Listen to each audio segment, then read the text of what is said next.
go. I'm back. Let me put a let me put the link in the chat and see if that gets us going here now. Hopefully that'll work. Oh, you know what else I gotta do? Dumbasses. Oops, I gotta go. Wait a second. What happened?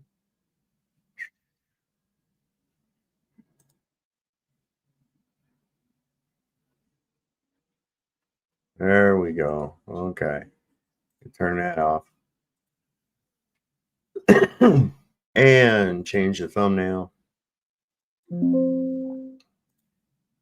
Now let's see who we got in here. Oh yeah, I got 43 people back, and I got all right. The link is on fire. I've copied that link. I'm pasting it in the chat. I'm going over here, and I'm going to pin it. All right, does that help us? Are we back? So go ahead, and whoever's coming on up, come on up. Ah, look at there. I got Cubby now. Look at that. It was we did it. It was my end. Look at that shit. We fixed it. Weird. Fixed it. That's crazy shit. No rhyme, no reason. I think they just fuck with me, man. Oh, for sure. Look, here's another one. Everybody coming all at once. Look at that. I've noticed on my new somebody's True For You. I think you're. Yeah, we got a little echo off True For You.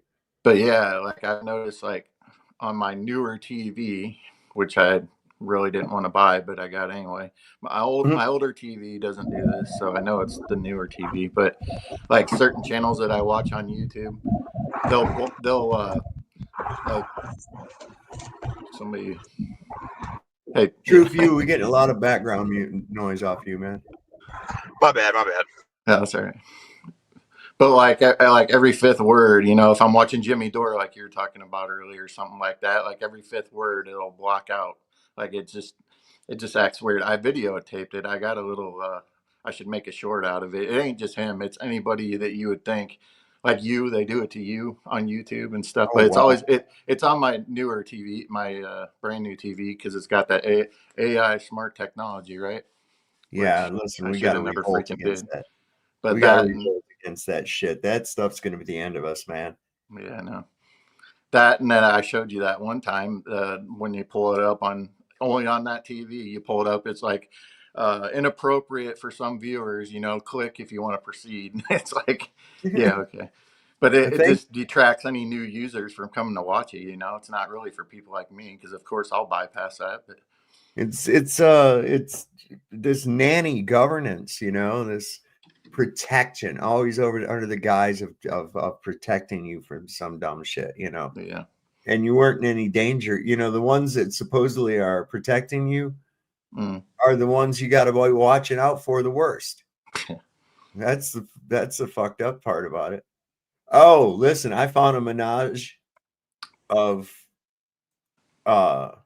dancing girls. All right. I did. You guys are gonna love this. Just can't get this anywhere else except on the Sovereign Soul channel. Know you wanna party with a fat bitch, even though in comments you're like, cap bitch. Time you spend with me, you'll be time well spent. And if I get on top, you know I'm leaving a dent. Know you wanna party with a fat bitch, buy me diamonds, give me name brand ships. Time you spend with me will be time well spent. And if I get on top, you know I'm leaving a dent. I'm a big bad, big butt, big dreams baddie. 2 minutes with me and you'll be calling me daddy. Might not pass the presidential fitness test, but notify your next of kin, I'll put you to rest. Whiny little dudes say, I'm concerned for your health. And think about my back rolls while they're touching themselves. They comment, I legitimately thought this was John Candy. Then whisper my name as they start to get randy. Know you wanna party with a fat? We got it all here, buddy. We got it all. Prime time. No wonder they're hitting you with inappropriate viewership. They did hit mine with a couple nights ago. One had said put it for age restricted. Yeah, that's what I'm talking about. I couldn't figure out why they did that. I still don't know. Where was that? I mean, who doesn't want to see that? Come on, folks. Oh yeah, that was last That was on the 22nd. It's 18 plus. And I'm like, what? And then the copyright struck. This video is age restricted. Viewers must be signed in and at least 18 years old to watch it. Okay. We're exclusive. That's Because the they way haven't seen worse. They haven't been on like, oh, let's say Roblox is supposedly meant for kids or anything like that. Right? Oh, that's fine. That's fine. You can have that one. What do we got? Almost 100 people in here. I think we retained everybody. They'll figure it out. Oh yeah, I'm sure we retained everybody. They'll figure it out. Same thumbnail, just as look at the title. There's a part 2, it says on there. It should be visible to everybody, hopefully. Yeah, this is pretty good. We were talking about this, that when somebody criticizes Israel, they're quickly accused of being anti-Semites. But if you criticize China, you're not called an anti-Sinoite or anti-Asian or anything else like that. If you call out the European Parliament, what's that make you? Anti-European? Or this is just some of the dumbest shit in the world, and they use that to shut you up. That's what the whole point of it is. And it's like that.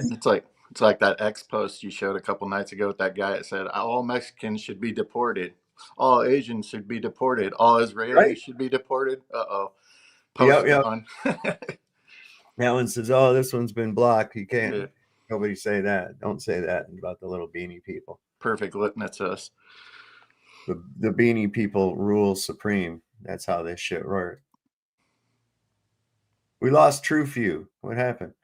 You might have noticed that when somebody has legitimate criticism of Israel, Israeli propagandists respond by calling them anti-Semites. Call me a dirty Israel is the largest terrorist entity.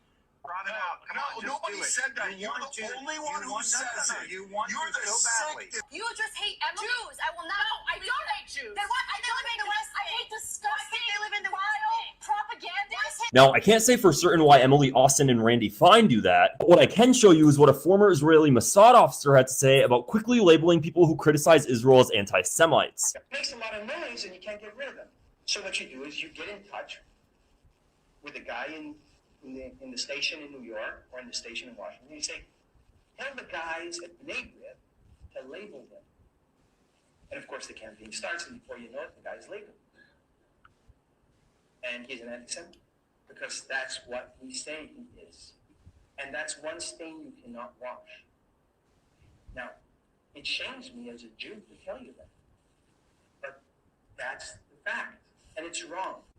And the people who are perpetrating this don't really understand what they're doing. If you haven't heard of Victor Ostrowski, by the way, I definitely recommend reading his books. Regardless, when you have a legitimate criticism of Israel and somebody calls you an anti-Semite, it says more about them than it does about you. What they've done with that word is they've used it. It's a nonsense made-up word to begin with, right? But overusing it makes it meaningless after a while. You can try this experiment on your own, just if you're by yourself. Pick a word, any word, and just repeat it over and over and over and over and over and over and over to yourself. Pretty soon it's just a sound. It doesn't even register to you as a word anymore. It's just a sound. And that's exactly what they've done with this anti-Semitism. It's like, get the fuck out of here. People are seeing through your shit. More and more people see. It's kind of like, that video of the guy at the park. And there's music playing. All of a sudden, that one guy, he just gets up and he starts dancing. And pretty soon, another guy gets up near him and starts dancing. Some other people. Before you know it, because a few people started doing it, everybody else went ahead and stood up and started dancing. Well, it's kind of like everybody goes, oh, I don't want to be labeled an anti-Semite. I don't want to be labeled an anti-Semite. Pretty soon, these people are going, you know what? I don't fucking care. And so they go ahead and do it. And the more people that go ahead and say, you know what? I don't fucking care. You just keep using that word. Shut up. Mm-hmm. More and more people are brave enough to go ahead and say what's on their mind and not worry about this label. Yep. The label game has lost its steam. Too many people. You might have noticed that when somebody has legitimate criticism. They've cried wolf for too long. Yes. You know, it's like it's like a sibling blaming the other sibling for everything over and over again. It's like after a while, it's like, could they possibly be doing that all the time? Are they always, you know? It's like, Right, Mom, right. Chad did it again. It's like, oh, okay. Uh huh. Yeah. You got to start wondering, and it's like, you'd figure people get the idea when, you 109. Come on, you can't just say, oh, all these 109 different fucking countries all hate us because they're jealous of us or some shit like that. No, no, no. It's you. It's you, and it's your behavior. So that's why, and I just go with that. It is what it is, Yeah. Unfortunately, there's a lot of people in other cultures that go ahead and they just glom right onto the fucking stereotype. We're seeing that recently with this EBT panic that seems to be going on amongst the Section 8 and food stamp people, losing their fucking shit week before you don't know what's going to happen, man. Maybe they could open everything up tomorrow and everything would be fine, or you just don't get your food stamps, hey, it could be worse. It really could be worse. You'll just have to like come together, but no, their whole idea is to just go out there and be stereotypical. And what's that do for everybody? That's sort of like, so now when they see, it's sort of like how these Zionists have fucked it up for Jews. That now you see a Jew and you automatically assume they're a Zionist, and it comes down to that. Whereas as soon as you see a black at the grocery store, oh, they probably got food stamps because they're pushing this fucking stereotype, Yeah. And it's on purpose. They're really wanting to get this divide going on. So it was blacks and whites were kind of coming together, and now they're fomenting this idea that, not all EBT recipients are black. No. They're not, but they're really portraying it like that. Yeah. They're really trying to portray it like that. Now, there are some really ridiculous cases out there, I have to admit, where these people are getting an ungodly amount of money for having 5 kids by 5 different guys, and they don't do shit but lay on their ass and collect tax money. Honey, that's just that's no bueno. That's no bueno. We can't have that. It's just, if you're going to have that, which, on a compassionate level, yeah, a hand up, not a hand out, a hand up. It's not meant for you to live on it. It's meant for you to be able to supplement yourself until you can get on your feet and sustain yourself. But if you're not putting any effort into it, well, then there should be a limit, a time limit. We're going to give you 1 year. And after a year, if you haven't found yourself gainful employment and be able to get on your own 2 feet, then I'm sorry, you're going to have to find something else. Yeah, as long as you're not, mentally deficient or, disabled or something like that, I can understand that. But yeah, you're right. That, and I think a lot of these people too, this is a terrible part of TikTok, is I think a lot of people are doing it for clickbait and to rate, get people up in arms about it, and get everybody, like you're saying, all divided and stuff, because that's what they keep trying. I say they, but that's what the government wants you to be separated, divided, easier to control. So, well, what I want to know is, why aren't they flagging these people out there? That's what I was about to say. Yeah, that are saying blatantly racist shit about white people, going to eat white people and all this other stuff. If we was to get together and start making videos about going out there and robbing black people because they're black and eating black people because we ain't got no food and all this other fucking bullshit, man, they'd shut us down in a heartbeat. Yeah, I know. But every ratchet ghetto fucking dude and chick is getting on the fucking TikTok and making these videos about how they're going to go out there and steal. We're going to organize steal, and we're going to steal shit out of people's cars and do all this other shit. And it's like, wait a second.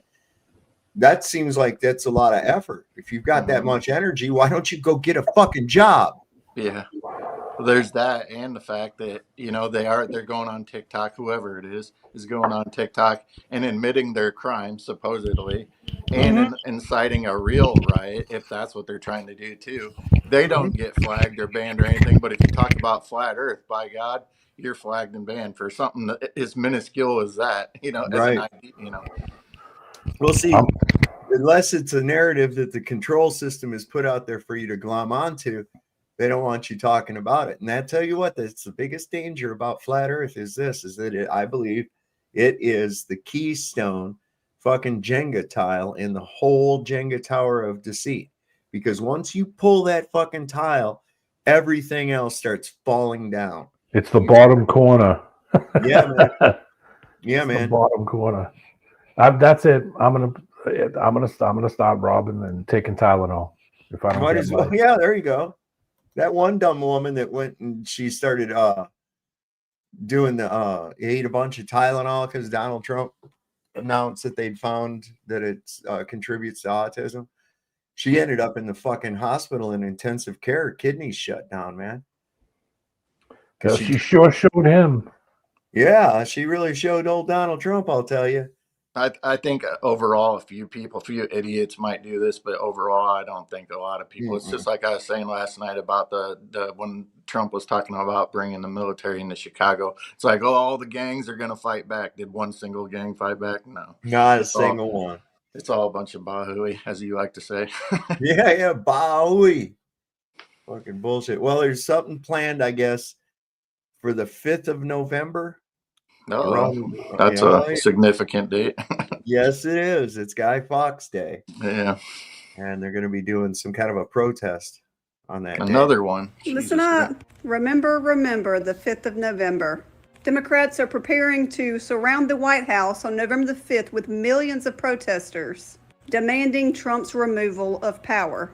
Now, this has all been coordinated to fall on Guy Fawkes Day. We know that Guy Fawkes was a member of the gunpowder plot. He was arrested while guarding explosives the plotters had placed beneath the House of Lords because they intended to assassinate King James and his parliament. In celebrating that the king survived, people lit bonfires around London. We know that November the 1st, recipients of food stamps will not be getting their November benefits. Mike Johnson now says that the House won't even reconvene until January. Like I said, this is all planned, and I'll tell you why. Pentagon orders National Guard to establish quick reaction forces for civil unrest and riots. But guess what? This won't go in effect until January the 1st. They know that this is not just any ordinary shutdown, and it looks like it's not going to end anytime soon. Trump's new defense plan is to have National Guard deployed in all 50 states by April 2026. Not only that, but Trump officials in charge of food aid leave their post. I wonder why. Not only all of that, but Trump said this: I have instructed the Department of War to start testing our nuclear weapons on an equal basis. That process will begin immediately. And guess what? This is the first time in 33 years. That number shows you it is all planned. Yeah. Now, it's crazy to me that this peace president is all about stopping wars in other countries, but when it comes to America, we have to start up our nuclear testing. So we're helping conflicts in other countries, but we can't even help the ones that are here. Also, the New York Times put out this article: Trump has likened himself to a king. South Korea gave him a crown. These crowns are from the Silla Kingdom, and there's 6 of them total. And get this, the ancient Silla Kingdom is often called the Golden Kingdom. They believe this crown is a symbol of divine authority. If you do not know Christ, be prepared, because after the Christians are gone, the beast system is going to move in quite quickly.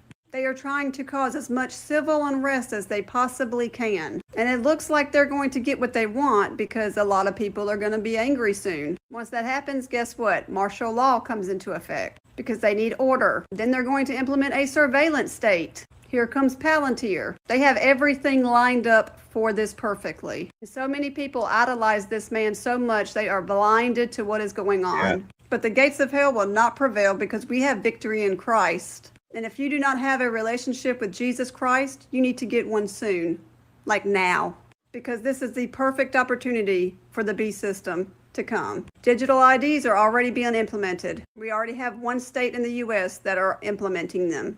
Call on Jesus Christ today. Don't wait until it's too late. The Bible says that if you confess with your mouth that Jesus is Lord and believe in your heart that he died, was buried, and rose again for the remission of your sins, you will be saved. You don't want to be on the bad end of prophecy. Wow. Yeah, it does tie together. I mean, it does track.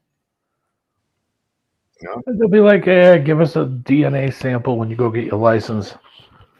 Hand you Yeah. a magazine. Well, there's two things that comes to mind with me. One, you can't have all this without prior planning. You don't just up and like, oh, we're sending the military out to all these places today. You know, it doesn't work like that, for one. And two, it seems like they always find a way to figure it out in the 11th hour, one way or another. It doesn't matter if it's what the situation is. They always figure something out. You know, it may not appease everybody, but they figure something out, and it always appeases themselves. So It's just like Columbo always finds the culprit right at the end of the show. yeah. And he always got a free pen, every single one. Mind if I keep this? Yeah, it was a pretty good show. I used to like Columbo. That was a good show. I did watch that from time to time. Oh yeah, they had some good ones. What was that other one that was pretty good? They were detectives, couple. Heart to Heart. Did you ever watch that? I remember it Yeah. vaguely. It was Robert Wagner and Stephanie Powers. Yeah, They had that. I remember the name, but I'm not like picturing the show itself. Now I'll tell you what. If I was Tom Bosley, that sheriff up there in what's the name, Cabot Cove, right? I'll tell you who I'd have in jail right away, and that's that goddamn Jessica Fletcher, right? From Murder, She Wrote. Yeah. Yeah. How come you're always the one that finds the body and you're always the one that pins it on somebody? You're the common denominator, Angela Lansbury. We know. We saw you. It's like we saw you. And I would have got away with it too if it wasn't for you Midland kids. Them damn kids. Those damn meddling kids. I was more of a Simon and Simon kind of guy. I remember my daughter, she liked Scooby-Doo and shit. And I says, haven't you figured out that it's always the first person that they meet? Yeah, right. And then they disappear for the rest of the show. He was like, oh, man, because I just like ruined all Scooby-Doo for her from that point on. Me and my friend used to watch Cannon. Remember Cannon? Yeah, Robert Conrad. He had the car phone. He always drove like a Lincoln Town car or a Continental. In the end, he always had some beautiful woman with him, even though he was 500 pounds. And he was always cooking something. And he could have 40 people shooting at him, and no one would ever hit him. Didn't matter what they had. We used to just sit and laugh at that, man. I was got a kick out of Cannon.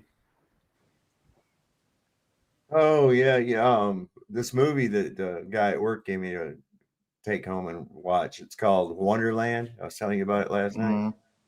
I'm gonna have to watch it. I haven't watched it yet. It's a 2003 American crime drama film co-written and directed by James Cox, based on the real life Wonderland murders that occurred in 1981. The film stars Val Kilmer, Kate Bosworth, Dylan McDermott, Carrie Fisher, Lisa Kudrow, John Lucas, Christina Applegate. I'd never heard of this. Yeah, I was thinking of Boogie Nights when you said it. Yeah, it was a 2003 film.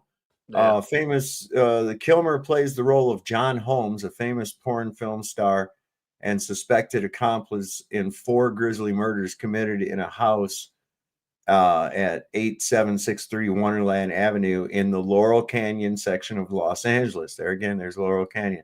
The film uses a non-linear Rashomon style narrative structure to present conflicting accounts of the murders from differing perspectives. So it ought to be pretty interesting, man. I don't know if I've seen it or not. It sounds familiar. But yeah, when you originally said it, I was thinking of Boogie Nights, but I mixed it all up. Yeah, I'm gonna have to check it out. I got Laurel Canyon, man. It's so crazy how many people came out of that place. Jim Morrison, all these bands, Janis Joplin, Crosby, Stills, Nash and Young, Love was another one. They were all out of Laurel Canyon, Jefferson Airplane. Yep. Then you pull that little thread about the Grateful Dead. They all had military, parents of some sort. Yes, it's like not just military parents, but high up generals, and it wasn't just any old private. Just like what we're seeing, how much military involvement there is around all this Charlie Kirk shit. Erica Kirk's mom. I mean, everything. Yeah, exactly. Who was it? Jim Morrison's dad? Was he? Yeah, one of Gulf them. of Tonkin. Yeah. Okay. Yeah. Yeah, he was the admiral or rear admiral at the Right. Gulf of Tonkin Yeah, incident. that's what it was. Yeah, I mean, there's always this military connection to him. What's going on here? I am. Hey, I just wanted to come up to that link in the chat. It's a funny cartoon, little Scooby-Doo skit that was just recently released about Benjamin Netanyahu. Figured you might like it. Oh, would you put it over here in the private chat? Yeah. Is that it? Let's check it out real quick. Put it over here. I like how they always take like the mask or the hood off of them, and they all say the same name at the same time. And I would have got away with it too if it wasn't for you kids. Never was with those damn kids. Wait, what was that? It's Benji. I'll have to look at that already. How you doing tonight, man? I'm having technigraphic. Oh, I saw that already. Yeah. Dirty Ketchup said Stuart Copeland's dad was a CIA in the CIA too. Yeah, it's Wasn't wild. he the drummer from the Police? Stuart Copeland. Yeah. I want to say yeah. I hit it on the nail. All right. Gotta close all these fucking chats. I didn't like the Police. I know I'm gonna anger some people. What, Yeah, the band? Yeah. You talked about the band, right? Yeah, I didn't like them. I don't like either one. Yeah, same here. It's sort of like, okay, how many times can we repeat the same fucking thing before somebody tears their own hair out? Oh yeah, well do and a da. Oh my god, yeah, I know. I couldn't. I'm sending out an SOS. Yeah. Over and over again. So here's that Scooby-Doo thing. Let me grab that. Same as it ever was. Same as it ever was. At the Wailing Wall in Jerusalem, one of the most sacred sites in the world. Fred, what are we doing on stolen Palestinian land? We're gonna solve the mystery of who's blackmailing our politicians with kitty smut and stealing billions of U.S. tax dollars. Look, it's fat U.S. politician Randy Bergstein leaving with AIPAC money and cum on his lips right now. Every American politician has to touch that wall and suck off a rabbi.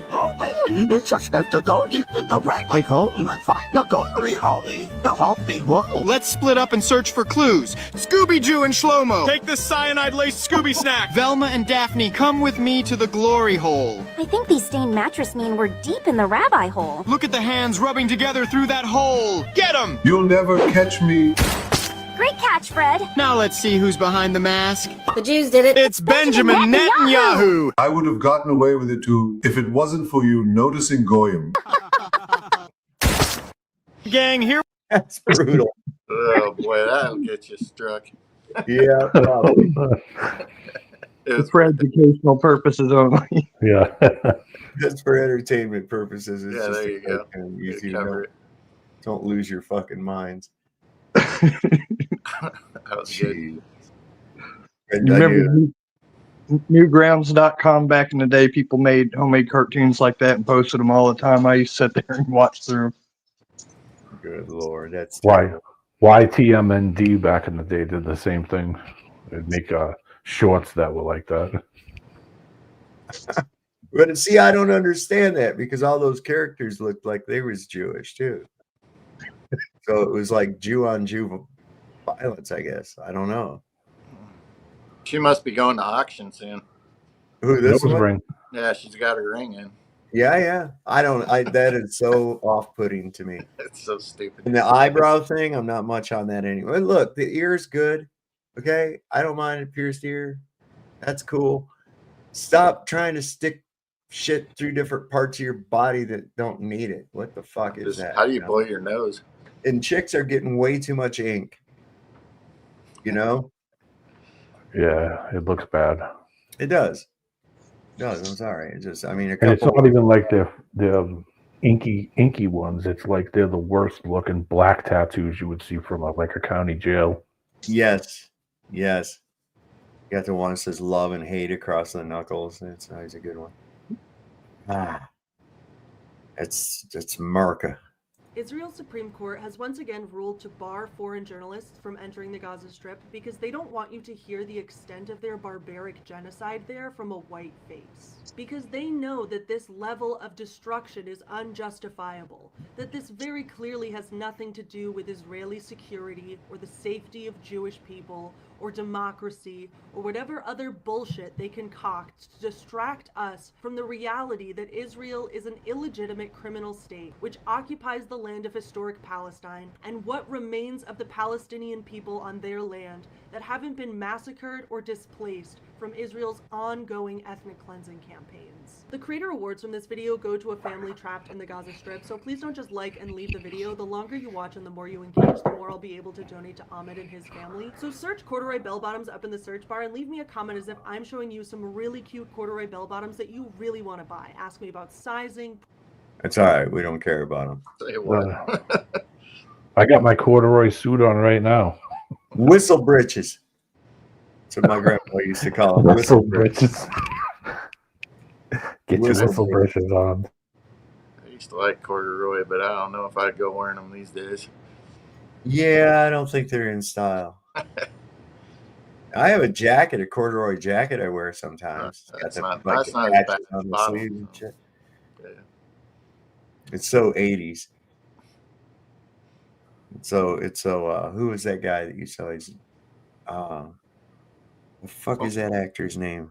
He was big in the 80s. He played oh fuck, I'll remember his name here in a bit. Shit, it don't much matter. Let me guess, it's brown. Huh? Is it a brown corduroy jacket? Yeah. Did they make any other color? Yeah, right. There was no other color for that. Well, a lot of brown and yellow, earth tone clothes. Maybe a dark green. I don't know. Yeah. James Spader. Oh, okay. I haven't heard that one. He was always wearing a jacket like that. Seems to me. If you put the cross at the center of everything that you do, then Jesus Christ is involved in every decision that you make in business, in your personal life, in your professional life, in your marriage, in your relationships, the way that you father your children. I've been lied to by my government. I've been lied to by the media. I've been lied to by these supposed faith leaders, these self-professed pastors and teachers of the gospel of the Bible who have completely betrayed. Look who he's showing down there, too. You know who that is, right? Greg Locke. That's Greg Locke. Look at him up there with that shit around his neck and a fucking star Moloch on a flag rolling around and shit. He's a nut.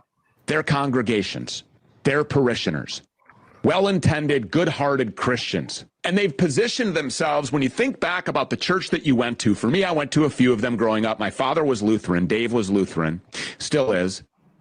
And I went to a Lutheran church there in Prescott, Wisconsin. And then on my mom's side, of course, they were divorced when I was 2 years old. My mom lived in the Twin Cities metropolitan area. I went to Hennepin Avenue United Methodist Church. Big church. David Scotes was the pastor. Huge organ, all the pipes. It was almost, looking back, I would call it demonic, because it was magical. And magic is demonic. It's not real. It's mysticism. It's trickery. It's deception. And it's not of God, because we don't serve a God of deception or trickery or mysticism. We don't serve a God of fear. We don't serve a God of confusion. Now, if you go to Hennepin Avenue United Methodist Church, you're going to see a pride flag. And then there might be that new Minnesota state flag, you know, the Somali flag. That might be there as well. If I'm not mistaken, I think the pastor at Hennepin Avenue United Methodist Church, the minister, I believe is a lesbian female. I mean, it's just an absolute abomination, and I will never hump or lick the wall. I'll never stand at the wall. I'll never put a note in the wall. I'll never touch the wall. I'll never bow to the wall. I don't want to be at the wall, which is, by the way, just parts of the ruins from a Roman fortress. Yep. You've been lied to about what the wall is, what it represents, why it's there. Everything has been misrepresented. You know, the Bible talks about removing the scales from your eyes. We're commanded to do that, to be obedient. So I want you to understand that that's why we're going through these things. We're going through these things because the power of the tongue being so important means that we need to respect God. We need to respect Jesus Christ. And we need to use this platform to teach the truth about Jesus Christ and about God and about the gospel, the Bible, not to weaponize it, not to personalize it, not to twist it and turn it into secular fantasies like Joel Osteen or Greg Locke or Mike Montgomery or John Hagee or any of these other Satanists would do. And you're paying them money so they can have their condo in Jerusalem. No shit. No shit. You see, you gotta. If you put the cross, and I'm kind of skeptical about that too. You know, these people that use a cross, and isn't that a form of idolatry? TPUSA. Yeah. Yeah. I mean, to me, that seems to be a form of idolatry. You know, and it's like, wait a second. What about, you know, what if Jesus had been executed, and that's what he was, executed in a different manner? Let's suppose it happened 2,000 years later than it actually did, and they used lethal injection. Would people be wearing little hypodermic needles around their necks? There probably would be, but yeah. Yeah, probably. You know, so I mean, it's just the way, I guess it's an outward symbol that they try to use, that they're Christian, where your outward symbol should be your actions, not some little medallion. Not a trinket. Yeah, not a trinket hanging around your neck or a rosary. It's on what you do and how you conduct, how your word, how you conduct business. Exactly. Mannerisms. See, kindness. Your resolve. I have something to say about all of that, right? And I mean, it's got may ruffle feathers, but it's that whole thing of idolatry thing. But if he died, it's like everybody keeps going to like he died, but actually he's not dead, right? That's the whole thing. It's like, so if you keep wearing something around on his death, but he didn't die, and everybody's like, you need to accept that he died. It's like, but he's not dead, right? He's not dead. So I don't get that. It always makes me like wigged out a little bit when people are telling me you need to like worship on his death or something, or you're not saved. I think that the focus shouldn't be so much on that as it should be on the emulation of what he taught. Yeah. You see, do as he and his disciples did. I think that's more important than focusing on the death and resurrection or whatever. I think that the primary thing about actually being a Christian, of course, yeah, you believe that in your case that no, he didn't even die, you know, he's unkillable, or that he rose from the grave or whatever the case may be. But the true Christian or disciple of the Nazarene, as I would see it, would be to be as much like him as you can. You know, within the limits of your abilities. Nobody's telling you go out there and try to turn water into wine. I mean, you can give it a shot. Maybe it'll work. You don't know. But, you know, as far as the way that he treated others, and he used his logical thinking, and that there is no man cut of a better cloth than any other man, that those are all just perceptions put on you by these people. Right. But you don't when need you do great, you don't need a special intermediary to talk to God. That God is there for everybody. And that was one of the big threats to the Pharisees, was at that point in time, they had gotten ridiculous with these laws and stuff. They actually had elevated walkways for the priests to walk so that they didn't have to be contaminated and become unclean by rubbing elbows with the common man. And if you were considered unclean, and there is a list a mile long of things that could consider you to be unclean, you were not allowed to attend temple. And so it was sort of a way of shutting a lot of people away from God. And what Jesus did was say, you don't need a special building. You don't need a special representative. God is within you. God is around you. You're a child of God. So go ahead and talk to him. You know, that's what he brought to him, and dispelled a lot of these hierarchical beliefs that people were having. So, I'm sure this applies to everybody. Have you ever been someplace, like some nature place or some high mountain or what do you call it, and you think that those places are more spiritual than walking into some box church or mall church? Oh, yes. I mean, would you think? In my mind, I would think that being in nature and being in place and time where you get that feeling would be the more, the place where you get more from it, you get more juice from it. You're becoming in harmony with with God's creation, resonating with God's creation. Whereas when you're in a church, you're resonating with whatever the guy up front's telling you in a building that you were told is something special. Now, I'm not talking about like these cathedrals, because I think those were something altogether different. That they were something based on frequency and vibration, and there actually was something to the architecture that would allow the frequency of the human body to resonate with that of the frequency of God. Especially with the use of pipe organs and whatnot. But when they turned it completely into a control system, if it wasn't designed for that in the first place, and people have lost sight of what being a Christian actually is. They think it's, you have to talk a certain way, you have to go to a building once in a week, and you just go by what the dude up there says, and you adopt the same relationship with God that everybody else has. That's being an automaton. Okay, that's like, what? You can't, nobody can replace the relationship you have with your mother or your father. Not even your brother or sister. They don't have the exact same relationship as you do. You have your own personal relationship with your mother and father. You have your own personal relationship with God. He understands each and every one of us.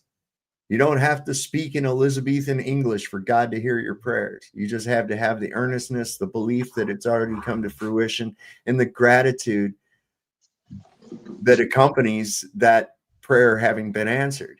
That's what the whole point of Amen is. It is so. It is done. But it requires extreme belief and, most important, that gratitude. Did you want to say something, Pat? I was going to say, he gave us 2 commands. That's to love our neighbors as ourselves, and to love God with all our hearts, minds, and our spirit. That's following him. If you want to get deeper, you can go into what God has taught us, and that's how you love him with all your heart, mind, and spirit. And to love our neighbors is to love our, as ourselves, help each other out, love each other, lift each other up when we're down. We're supposed to be a community, a union and one through the Father. It's simple, but there's people that can't do that. I'm hungry, so I'm going to steal from my neighbor. No, that's not loving God or your neighbor. I think having that attitude kind of screws any kind of ability, because of the way people think today, that if you wanted to get together and do something for those people to help them out through this time, and they're saying things like that, is that really somebody that you want to go knocking on the door and say, here, I got a box of bread and some milk, and you know what I mean? Like, There was a guy here I just saw recently that out of his own money and donations that he gets, he would buy this meat and stuff wholesale, cook it outside, and be giving it to the homeless people, feeding the homeless people and people that couldn't afford a whole lot of food and shit, right? Police come and shut his ass right down. Yep. He started out, he was doing it in front of the homeless shelter. And you'd figure the homeless shelter would be, hey, that's great. We got somebody helping out and feeding these people. That's wonderful, right? No, they trespassed him. So it's about there again, the fringes on the garments and the high hats and the adornments on their Cossacks and the the outward projection of what you want others to have perception of who you are, as opposed to your actions. You see, place has a sign on it, says homeless shelter, right? But is it? Isn't part of shelter feeding people? And if you've got somebody that's helping out with that and you merge together, what's the problem? Right. No, I want to be the one that's helping them, not you. It justifies their existence. Yeah. To receive money and then give them a lesser amount of what they said their intention would be, so they could steal the money. That's basically what a lot of these services are, by the way.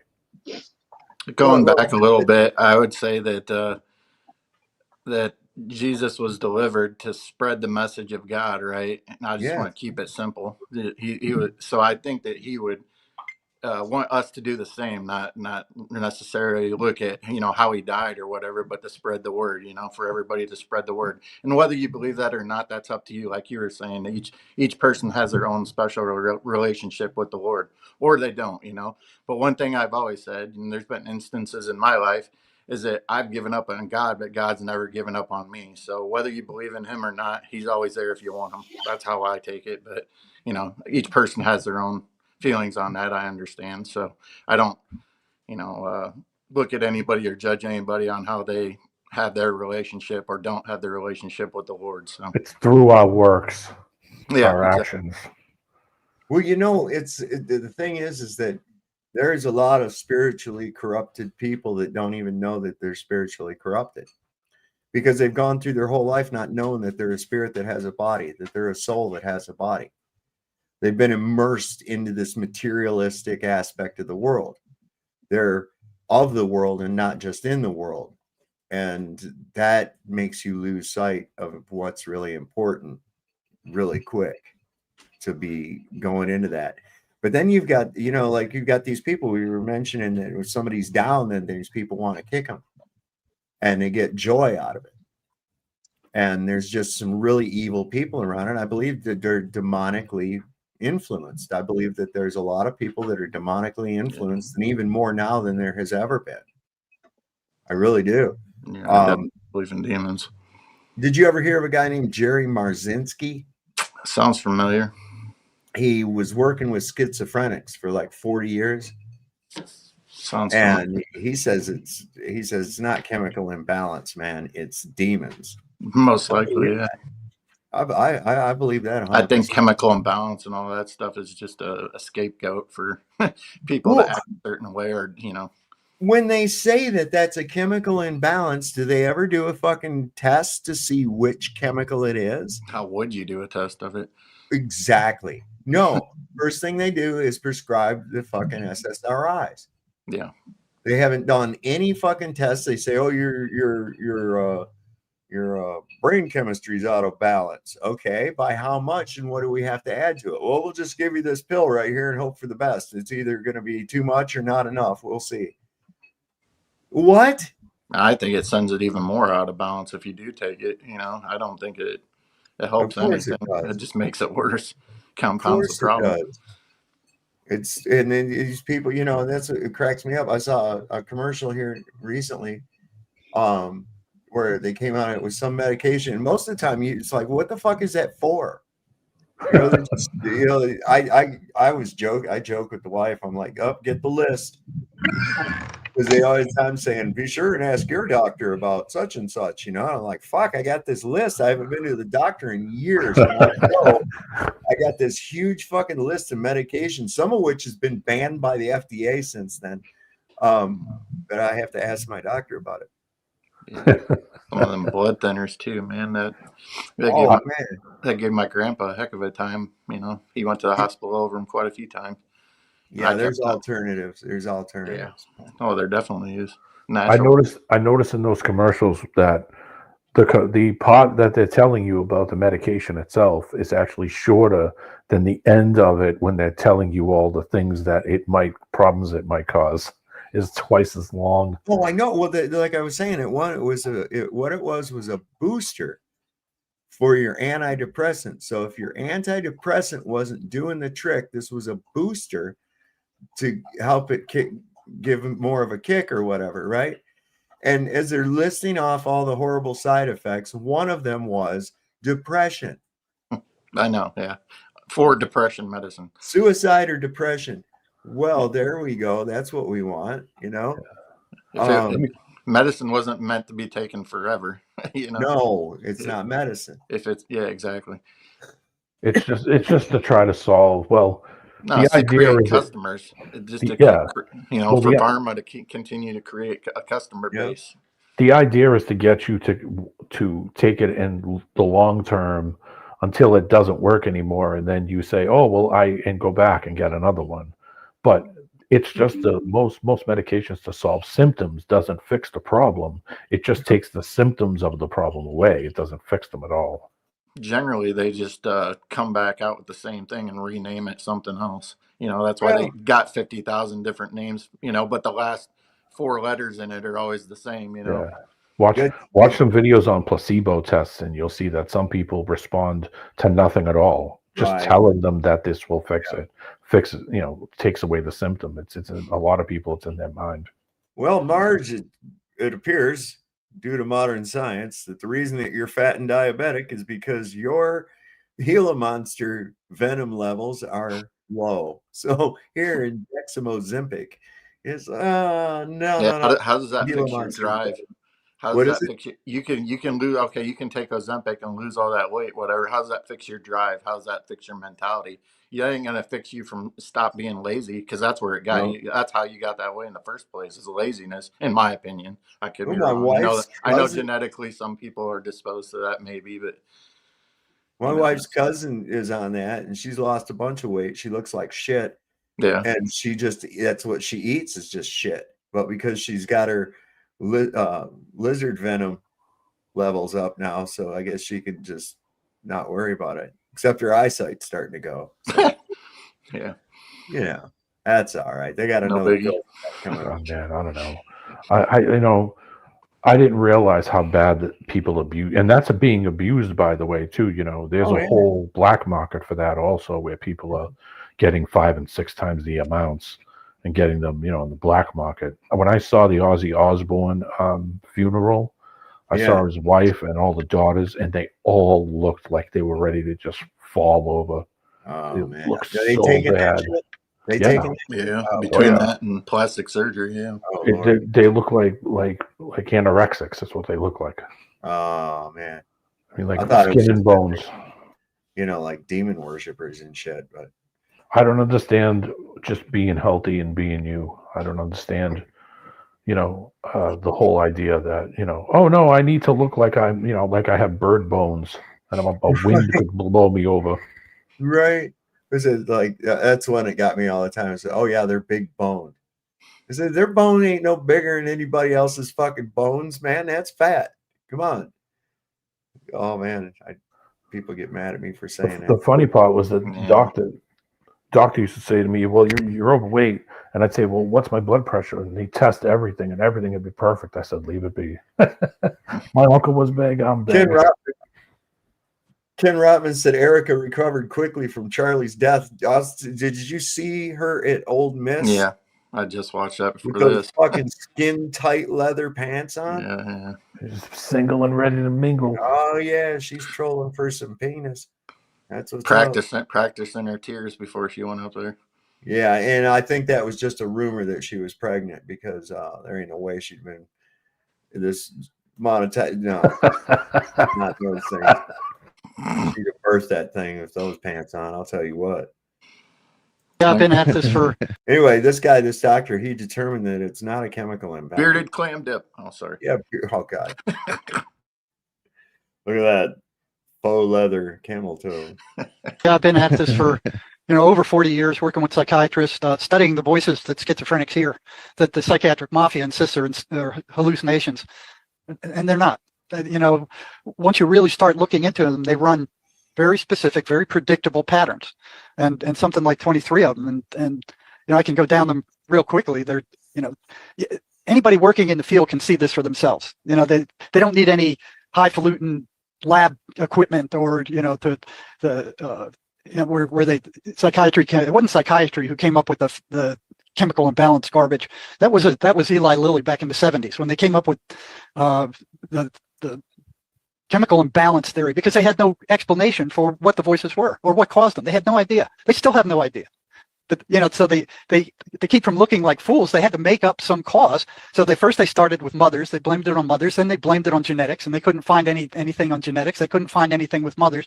So they came up with this chemical imbalance theory. And look at this. In order to disprove it, you need labs. You need big labs. You need experienced people and all this stuff. So they came up with it's a chemical imbalance in the brain. They just made it up out of nowhere. Just made it up. And who's going to disprove it? Not the people on the front lines, not the frontline psychiatrists, not the frontline psychologists, nobody. I mean, eventually some people in the universities who weren't under control of the psychiatric mafia started looking into it, and they could find no chemical imbalance. Matter of fact, they don't even know what the chemical balance of the brain is or should be. They just made this up out of thin air just to make it look like they had some explanation for what schizophrenia is. They've done no studies on it whatsoever. If you were to study the voices, you'd find out that they're consistently negative. They're insulting, they're abusive, they're destructive. They're anti-religious. They don't like the Bible. They don't like preachers. They don't like the 23rd Psalm. They cringe at the 23rd Psalm. They want nothing to do with religion or spirituality. They foster and create negative emotion. That's the reason why they're constantly saying rotten things to these people. You're no good. You're ugly. You're stupid. Nobody loves you. Just, you're a drag on everybody. Why don't you just kill yourself? They want to create that negative emotion. That's what they feed off of. And people who hear voices, once they're attacked by them, if they notice, they'll see that their energy level drops to nothing after they're being attacked by these voices. And it's consistent. The voices come, their energy level drops to nothing. And they don't pay attention to it. It's like, oh, yeah, they're so horrible. They don't notice that their energy is gone after these things leave. But they know that they didn't use that energy. So where did it go? If they didn't use it, where did it go? There's a one-to-one correspondence between these voices showing up and their energy vanishing. It's these things take it. They have to turn their emotional energy negative before they can take it, because that's what they survive on, that negative emotional energy. I've said that for years too. Same thing with I've been at this for same thing with alcohol. That's why alcohol makes people always do things that are kind of negative, even just a little bit. It doesn't start off that way though. You're having a blast at the beginning, but after a while that pain to pleasure level goes the opposite direction, and now it's just you don't get that. So you drink more, and then so it's a cycle. It gets you in a cycle that's hard to get out of. Can I mention something, Saul? Yeah. Hey, one time I challenged a judge's jurisdiction, and I got locked up because me and one of his buddies got into it. So it wasn't looking good for me. So he sent me off for psychiatric treatment. And while I was there, this lady come up to me and tried to take me into a room to do certain things. And I said, no, I ain't having nothing to do with that or you. And her eyes turned solid black and started talking in a demonic voice. It's the first time I've ever seen a demon manifest. But she started calling me names, and it freaked me out. But a demon completely manifested into her where her eyes turned solid black.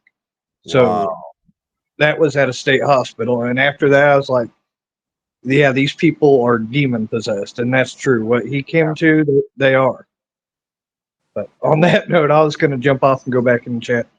Right on, here I am. Well, thanks for coming up, bud. Good to see you. That's really crazy. Wow, solid black eyes. Yep. You ever heard any of those stories about the black-eyed kids? Oh yeah, the COVID kids. Where these like they'll just show up at somebody's door.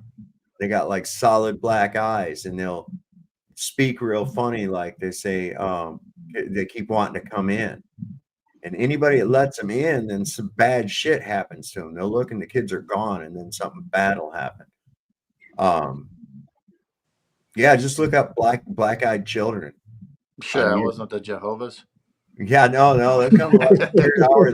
They'll people like, well, what's wrong? Are you lost or something? And they say, they'll say like, is it eat time? We want to come in. Rebuke them in Jesus' name. Let me see if I can find one. Wow. Yeah, it's crazy. Is it eat time? Is that what you said? Yeah, is it eat time yet? Oh, what did I do that for? I did. Fuck. All right. Wait. No, my snap ran out. Get lost. Let me see.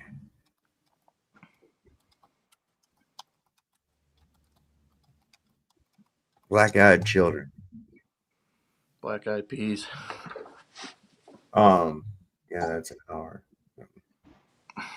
Okay, so like here's like one of the stories. This is just one of them. There's several, but this is. I remember I went down this rabbit hole a few years ago, man. I was looking at this. I was like, this is crazy, man. People have these stories. Let's see, we got everything running. Two boys walked up to the man's car wearing hoods. He rolled down the window just a little bit as they asked him for a ride, but the man felt an overwhelming sense of dread, like something terrible would happen if he let them in. As he looked closer, he realized that their eyes were pitch black, with no whites at all. He quickly drove away, leaving the boys behind. The man shared his experience online, and soon others began to report similar sightings of eerie children with completely black eyes. These stories fueled a growing legend, even though there's never been any serious evidence. Two boys walked. So yeah, they'll like show up at people's houses in the middle of the night and shit. Let me see. Sure, you're gonna go and tell me that right before Halloween night tomorrow night. Candy. Yeah, maybe we'll show one of these. This is kind of cool. Here's like real encounters. Creepy with pasta black-eyed children, black-eyed kids. Don't let them in. The urban legends of black-eyed children. Yeah, you're right. NDB Duffy does have black eyes. He does. Look, man. I can see the demon in him. I can actually fucking see it. I told him that I can see you for what you are. You can't hide. He definitely has a weird energy about him, and I didn't get it till I interacted with him personally. I mean, I had bad feelings about him, but till I interacted with him on that stream, you get a real bad vibe from that guy. It's unexplainable unless you do it. Yeah, you don't ever not pay attention to your spidey sense. Yeah, no, that gut feeling's real. So some people don't have them. Did you guys hear about those Egyptian military subcontractors that came in? Yeah, this is some more. It's tied to that airplane. That one that turned off its transponder right after the Charlie Kirk thing. See you later. Here I am. Have a good night, buddy. Yeah, this is crazy shit right here. The one that kept dipping down low, like below 300 feet or something. It was owned by an Israeli. Oh, remember when we told you that Candace Owens was going to be bringing the heat? It was probably going to be a really, really bad week for Kash Patel. See these gentlemen standing here on the screen behind me? Those are private Egyptian military contractors. So just in case you want to get an idea of what a private military Egyptian contractor might look like, that's one of them right there. So Candace is about to tell you about a little plane that happened to come over to America in Utah and happened to land in Utah and was carrying military contractors or subcontractors. And they didn't make it back on the plane that took off on the 11th. So who are these gentlemen? What were they doing here? Oh, and by the way, they were here on a private, secret, top secret military, well, maybe not military, private mission that was so terrifying that the person that gave Candace this information felt threatened for her life or his life. So you guys are going to want to check this one out. Check this out. Saying before I say it, and I feel that I have been presented with absolute solid proof from this individual who is in proximity to one of the individuals that was aboard this flight. Okay. I can now report to you that it is a fact that on 9/4, there were, this was not some dropping by in Utah as they were trying to claim because the plane needed to be serviced. That's what they ran with.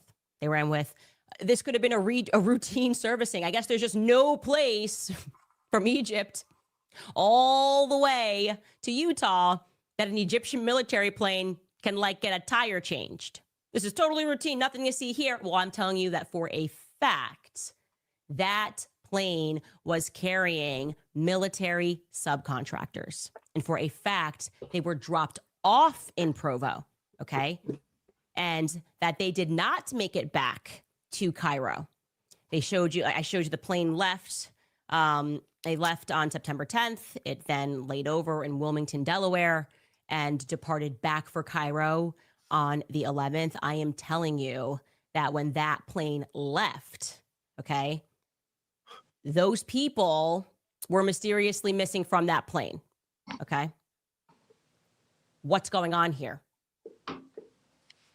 Why are Egyptian military subcontractors, what are Egyptian military subcontractors doing in the middle of Provo, Utah on the day that Charlie Kirk was assassinated?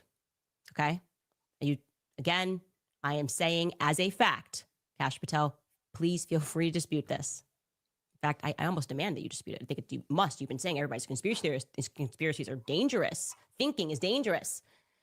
That aircraft was not in Utah for any routine servicing, okay? Rather extraordinarily, this person told me that it was there on some discreet mission. So discreet that this individual was scared for their life to present this information, but felt compelled to present it because they too were horrified, like the rest of the world. Again, the mistake that was made here was executing him publicly. People felt something, right? They felt something. They understood that whatever happened here was a tremendous act of evil. And so what it led to was goodness, more people standing up and doing something brave and saying, we need to root out this evil from our society. Right? Why is there Egyptian contractors, military contractors? And the thing is, be different. Well, not a whole lot different, but the fact that they went to Provo, Utah. Why? On that same date? What the fuck is going on, man? This thing just keeps getting more and more bizarre as we go. You know what I'm saying? So I thought this was pretty interesting, man. We'll go back to that, yeah. You know, one thing about her, Candace always she's always saying, I did the research. There ain't no possible way that that one person can do that much research. Oh, she's got a team. I know she does. It's just the funny that she always says, I did this research. And it's like, oh man, at least give your people the credit. Right. Well, it looks like Israel's targeting her and Tucker Carlson.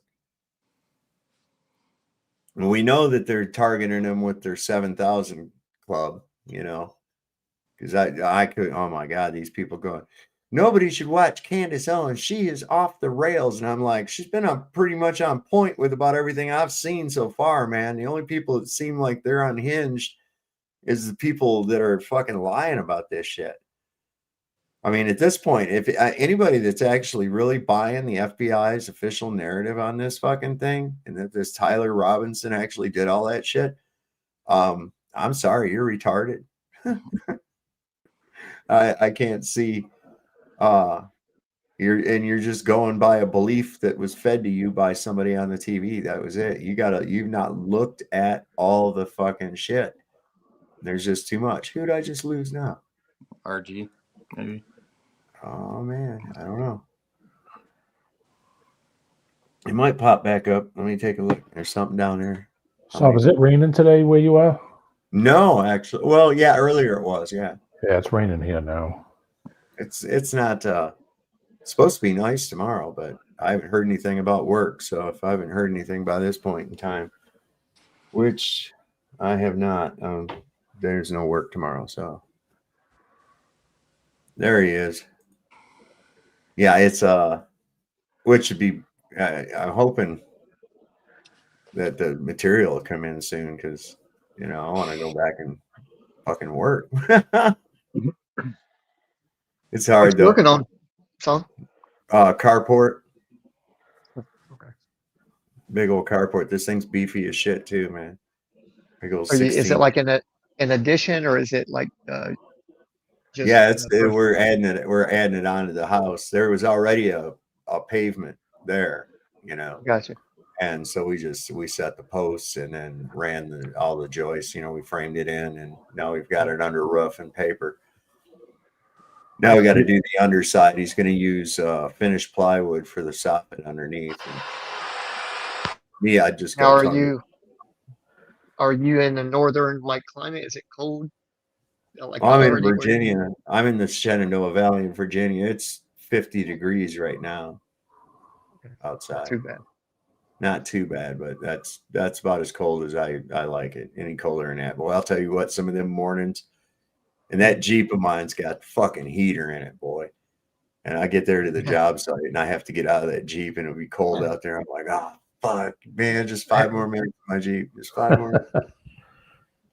But it ain't too bad. Once the sun comes up over the mountain, it starts warming up. Yeah, I remember I used to work before I broke my neck a long time ago with my uncle and my cousin. They both had their own framing businesses.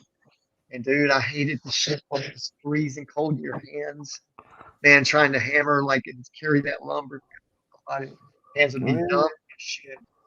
My body does not like the winter anymore. No. The older I get, the more it tells me to go move someplace warmer. Well, where was it? Just one morning here. Where was it? Just a few days ago. It was cold as shit, and I had my hammer up and had to put in these hanger nails. I got done putting in those fucking hanger nails and went and put my hammer back into my little holster in the back, and I couldn't get my hand to unwrap from it. It was like stuck around it like that, and I had to, well, it's a pretty heavy hammer too, man. It's what, 26 ounce? Yeah, I think it's a 26 ounce S-wing. Of course, that's a lot better when you're using framing nails because it's a heavier hammer, but it's doing all the work if you know how to work it right. Never had to use like when it freezes up. I don't know. My uncle and them used to work like they would go to work when everyone else would take off, right? But I very specifically remember having to like use your square or your hammer to like beat the wood to get the ice off of it, scrape it, square it just to make a line across. To use your speed square to scrape the ice off with it. Yeah. Too much. Yeah, to put the trusses on or the rafters even, because you don't want it to sit on the ice. You want it to sit flat, right? Well, we've been lucky enough to not have any ice yet or anything, so we've been pretty good. The only thing we've had is a little bit of rain, and hell, we'll be done with this before it starts any snow or ice comes. I can guarantee you that. It's supposed to snow tomorrow afternoon a little bit, like I guess just the flurries or something. It's not cold enough to stay or nothing. Well, that's way up there. That's way up there in Canada land. Canada. The Great White North. The Great White North. Take off your hoser, eh? Probably only 4 hours away from D-Man, but yeah. Yeah, you're not too far away. I'm up by the Canadian border. I'm probably 4.5, or maybe 4 hours. Yeah, about right. Well, I'm 2 hours from Toronto. Maine is closer to me than Canada.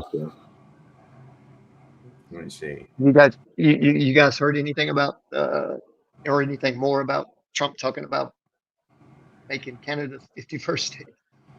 Man, I think they just say shit. You know, what happened to Greenland? Yeah, really? Greenland, yeah. What the fuck happened to Greenland? What about the audit in Fort Knox? What happened with that? That's out the window now. It's just things to get people's attention, right?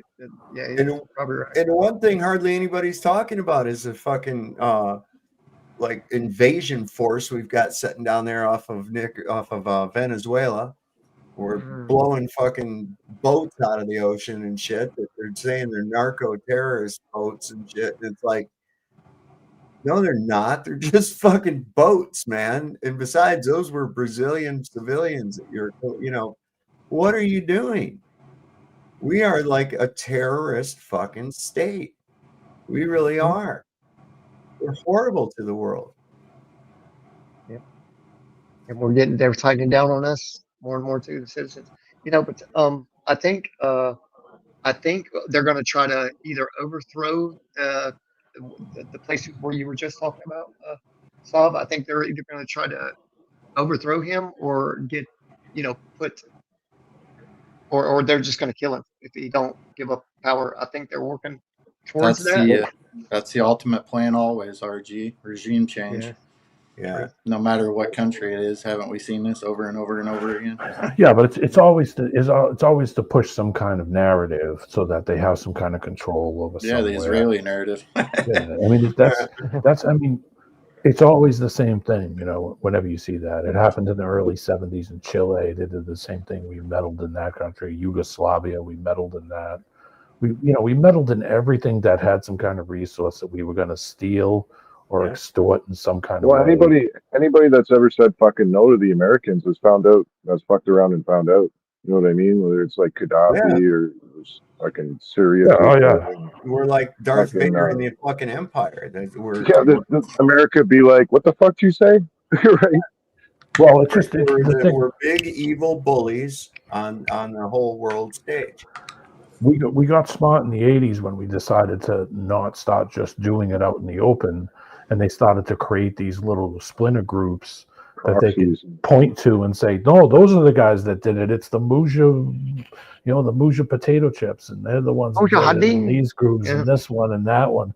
They just created all these groups started to pop up all over the place that were all controlled groups to cause this mayhem, so they could swoop in and say, whoa, we're here to save the day. Little CIA proxy armies. Yeah, that's all it is. So I mean, they're still doing shit. They're just doing it in the shadow of these supposed groups that are just. They have to make them look like they're real, but in reality, they're just funded on the side, probably from NASA money. In the meantime, what other country's allowed to have military bases all over the rest of God's flat earth? We're the peacekeeping. We're Cubby. It's a peacekeeping. Yeah, I know. Peacekeeping. Doing a real good job of it, aren't we? Yeah. But one thing about Venezuela is they have the port there. Like I was looking at it the other day. That's really close to the Panama Canal, right? Like that's a big deal, man. Millions of dollars, like a second, go through there. Like Trump already was down there last year, and went over and strong armed the Panamanians because they gave power over the China. Some of these Chinese companies were controlling the passage through and out. Trump went right wasn't down there some ridiculous shit about the fucking ship jackknifed in the fucking canal? Suez, yeah. Oh, that was a different canal together. Yeah, it was a Suez. It's over by. It goes through the Middle East, Black Sea. Oh, that's the one by Yemen and shit. Then yeah, the Mediterranean. That's the one. Yeah, that's the one the Jews need. Yeah, well, I think that's one of the reasons why they're doing that shit in Palestine, so they could cut another route through there and say, "Oh, pay us money," like the toll taker. Do you guys know who Brandon Tatum is? Yeah, he's a shill. Yeah, right. Nick Fuentes did a impersonation of him today. This is pretty good, man. You're gonna like this. Interesting. That's your Yeah, question. that guy cracks me. $21. There's this guy called Officer Tatum, aka Officer Talmud. You should watch his 30 minutes crash to Nick Fuentes x Tucker Carlson interview. Lol, and his comments are filled with Zios who despise you. Why would I? He's an idiot. Hey man, shit. Hey man, Tucker, nigga, them some bitch ass nigga. Hey man. He's a fucking idiot. Brandon Tatum is an idiot. Dumbest person I've ever heard. He should get an education. Officer Tatum should get an education. He should learn how to fucking read. $25. That's Who's your bitch ass nigga? It's a big show. Yeah, man. He cracks me up. Do you guys know about Darth? I never hear anybody talk about Darth. Darth news. About what? Darth, Darth. Yeah. He's you guys heard of him? No. Well, yeah, his last name Vader. That was the only one I was thinking of. No joke. Really sleek TIE fighter. Got this cool mask. Respiratory problem. No, it's not him. He does. He wears the dead. What's his name? Deadpool. He wears the Deadpool mask, and he's got like, the dude's amazing. I recommend him to anybody, bro. If you like Nick Fuentes, yeah, just Darth, Darth. And he's very underrated. They won't monetize him like he's been. Not to be confused with Darth. Yeah, right. Yep.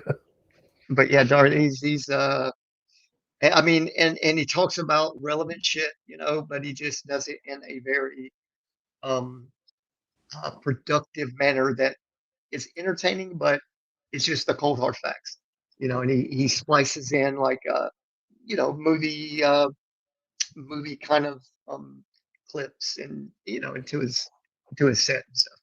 Cool. I would recommend it. Yeah. Very good. Christmas time is coming. And, what do you get for the kid who has everything, right? Well, now you can get them an ICE agent detention center and deportation center. Oh, boy. From Playworld, the ICE Agent Detention Center and Deportation Station. Gotcha. Fire the mobile van's net gun to snag the suspects. Boom, they're caught. Load them in the launching catapult. And sounding back. Over the border wall. Detention Center, van with net gun. Border wall. Yeah, that's funny. Where do I find this crazy shit? Action figures sold Internet. separately. Yeah, right. What's this here? All these AI videos that are out here, and people are believing them too. Check these out. This is, they're really gearing this up, right? I think they're really trying to either get some people to go out there and do this dumb shit or something, but all this fucking focus on why would all of a sudden whoever, oh, hey, there's economic problems. Me and my homies are going to go out and rob all the banks. Nobody's going to fucking make videos like that. So why all of a sudden over welfare, why are they trying to get people pissed off over it? And you're seeing what they're doing is they're selling, oh, look at they're getting all this ungodly amount of money on food stamps and shit. And look at them. They don't work. And they turn around and sell them to the people in the hood. So Exactly. they can buy it back. Do you believe in that? Do you believe in natural selection, Seth? Yeah. That's who it's for. Right. Oh, You I naturally think select the people you want to give money to trade them. Yeah. Well, if you That's give like if you give the government the responsibility of feeding you, now you've also given them the option of not feeding you. Yeah. You see, that's Yeah, where people that's a don't good get point. it. I But think these that things, you can see the anomalies because you'll see some shit then you can tell it's AI. But there's people believing this shit. Look at this. There's Tatum. There's Brandon Tatum. Isn't that him? We are live outside the Walmart on South Oaks. They cut the food stamps this morning. It's looking like Black Friday in reverse out here. Real with you, I get over $2,500 a month in stamps. I sell them $2,000 worth for about $1,200 to $1,500 cash. Y'all knew winter was coming and you still stopped taking EBT? I want my food stamps. I'm hungry. You hear me? I'm starving. I'm gonna eat somebody if I don't get them. What are you gonna do now without the food stamps? It's devastating. I was getting $3,000 a month for my kids. Then I flipped it and got $1,500 cash. That paid for my lip wax, my butt wax, my. Oh, grab what you can. Hurry up, hurry up. Y'all listen here. No EBT. We gonna eat for free. Move out my way. Folks out there crying because their EBT got clipped. Look at us though. Man, we eating like kings in here. Honey buns for breakfast, ramen deluxe for dinner. Chips, sauce. Why my food stamps ain't go through? Because the government on break, baby. They chilling while we starving. Now move. I'm trying to see if my card still got hope. Wait, so the machine's really down? I just came for the crab leg. They say EBT ain't working at all. Cash or credit only. That don't make no sense. Oh, I miss my food stamps, Lord Jesus. they're gonna go and steal all the lion chops. So The thing is, I only saw him show like one white dude on it, And the fact of the matter is that like around here, there's a lot of people that are on food stamps. I've seen those same videos in reverse with MAGA people, white people. They got a bunch of them. You know what's messed up, bro? Is that I'm in this fucking wheelchair and they give me $100 a month. Everybody else gets $3,000. What the? Help a brother out. You know what I mean? I'm gonna be the first one ramming my wheelchair. well, you got to get busy and start producing some kids. That'll go right up when you're gonna to not feed. Why is yours Hey, so low, RG? You send the ladies, man. I'll put it to them. Why is yours so low? What? I mean, you're disabled, right? Yes, sir. Yes, sir. So what? Yep, in a wheelchair. What I don't know. criteria? What criteria? Sorry. I think what they base it off of is like mainly the people's, like your amount will go up exponentially if you have a kid, right? Or 2 kids or 3 kids. But just Oh, 1% they started is putting limits on that a long time ago, man. right. And plus that I get They always obviously whip that out. They always whip that out though when they're trying to get everybody enraged to the amount of money these people get and everything else like that. And that's clearly what they're trying to do. It's clearly what they're trying to do. They're definitely trying to cause division. Well, has something like this ever happened before where their food stamps got cut off or whatever? Used to be a time there was no food stamps at all. Didn't exist. Oh. Went to church. It's never happened before. Why would people Harry. think it's going to happen? Just like not like by the millions. I've never heard of that. Yeah. yeah, Right yeah, now, but are we talking like post tense or pre tense? What now? Has it happened? Have people's cards been canceled, or it's supposed to happen on November 1st or some shit? I don't. Yeah, it's supposed to be November 1st. It hasn't happened yet. It hasn't happened Well, yet. and I don't know about different states, but in Georgia they would refill your monthly food stamps on the 7th. So I don't know. Other Like states that might shit's all on a fucking computer. Nobody signs a check and issues this shit. It's all on a computer. That stuff ended a long time ago. I heard them talking on a radio show the day before yesterday, and they were saying that it's officially 43 million people on assistance. Here I am says his stepsister gets $1,000 a month with 3 kids, but you got to figure with today's prices of food and shit like that, right? And you got 3 kids, that's $250 a week. Yeah. Not a whole lot. And if you that's try not to eat eating healthy, steaks. I'm sorry, that's super not eating steaks and crab legs either. That's eating. You can make that last if you live. That's another reason that a lot of these people are so fat. I used to think, I'm like, now wait a second, why is it the poor people are fatter than the people that have money? What's going on here? It seems to me that they would have to make their dollars stretch a little further, right? But you got to look at what they're eating. They're buying the cheapest shit that there is that they can find, right? Which is barely even food. So what happens is you eat this shit, right? Your appestat gets satisfied and you no longer have an appetite anymore, right?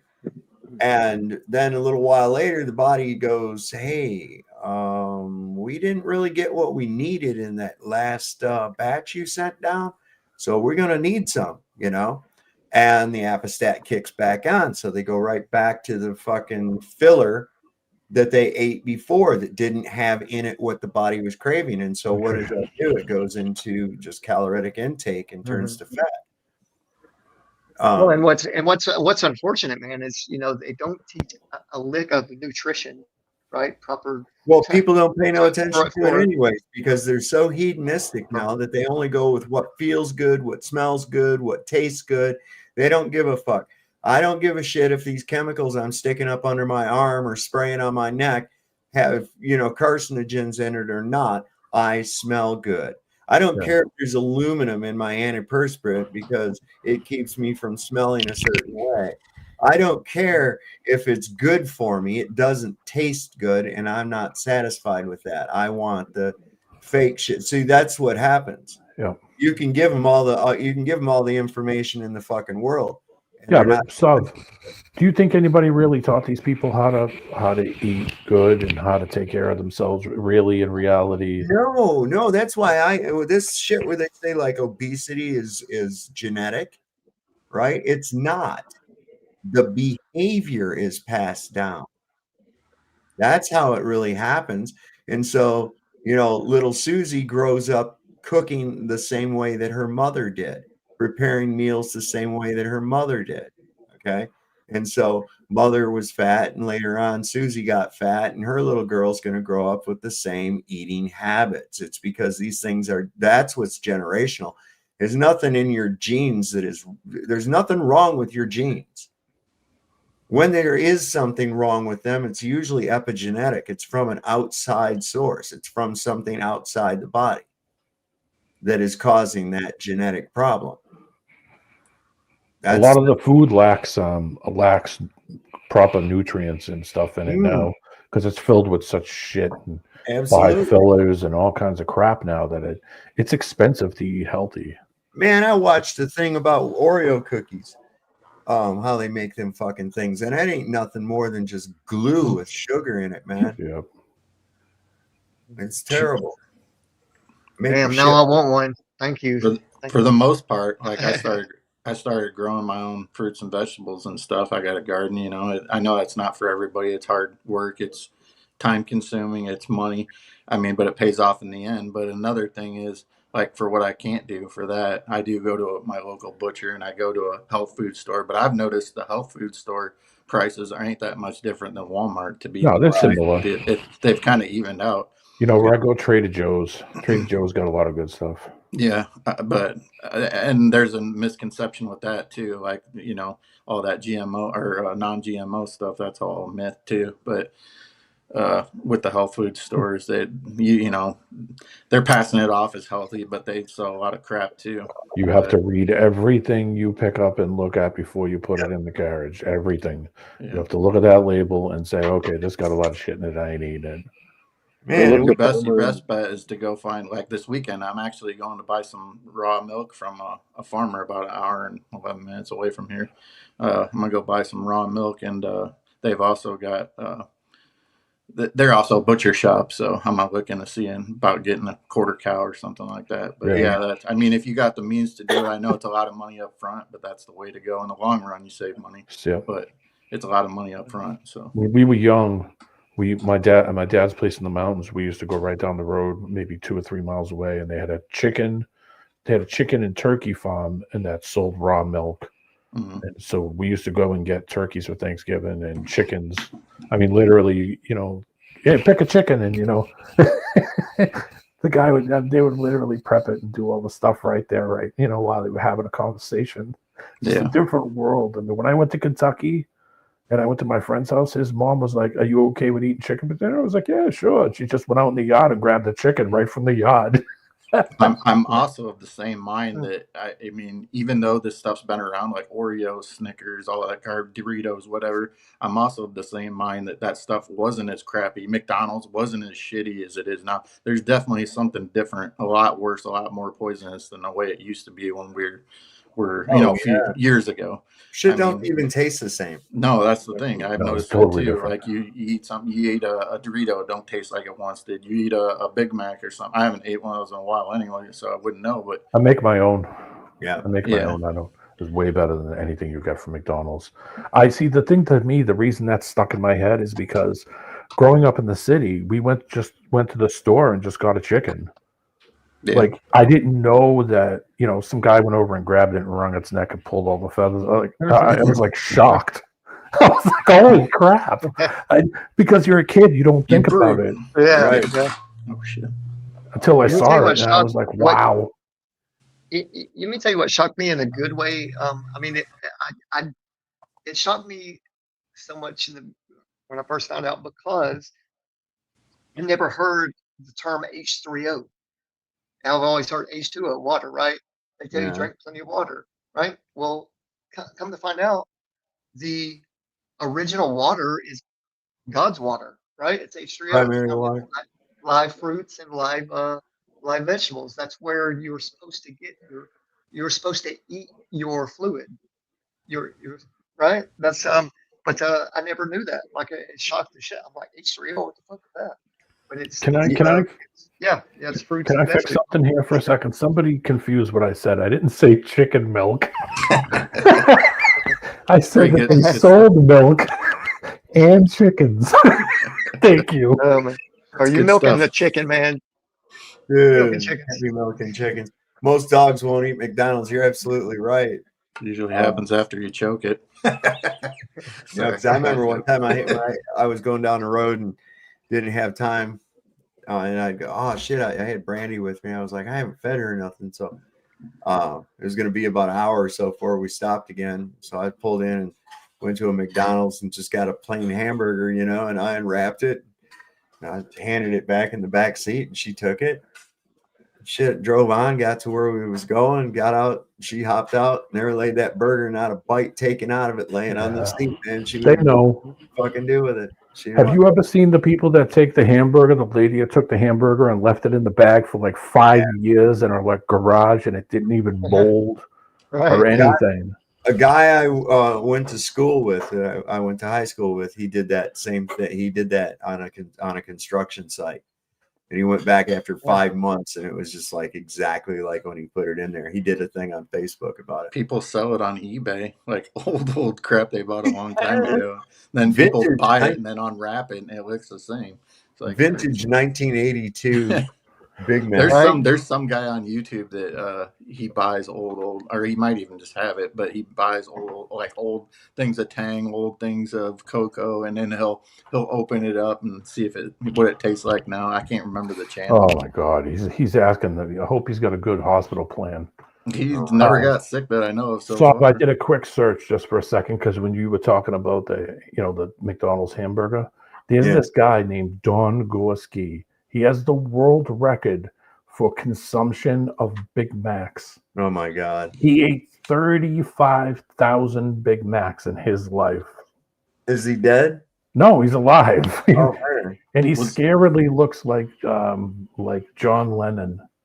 Oh my God. Was that on here? Maybe it was something else I was watching. No, it might have been something else. Like I was watching this guy talk about like you become what you consume. Like say, for instance, you eat a lot of pork, you're going to become porky, right? You eat a lot of chicken and you're going to be leaner. So whatever, I can't remember, it's some Japanese guy, but whatever animal that you consume, you tend to become that same animal or anything that you consume, candy, whatever the case may be. But I don't know. It's just the theory of his. I don't know. It sounds pretty logical in my opinion. I believe that some of the the cleanliness laws in Leviticus regarding food have some validity to it. Sure. They really do. Basically you are what you eat, right? Yeah, where did that come from? All right. Right. So yeah, it's like you don't want to be eating shellfish and scavengers because what are they subsisting? They eat crap on the bottom of the ocean. Yeah. Carry on bottom feeders. My friend used to eat lobster all the time. Yeah. Lobster, crustacean stuff, lobsters, crabs. People treat lobster like it's some highfalutin type of shit. It isn't. That was crap food a long time ago. It was.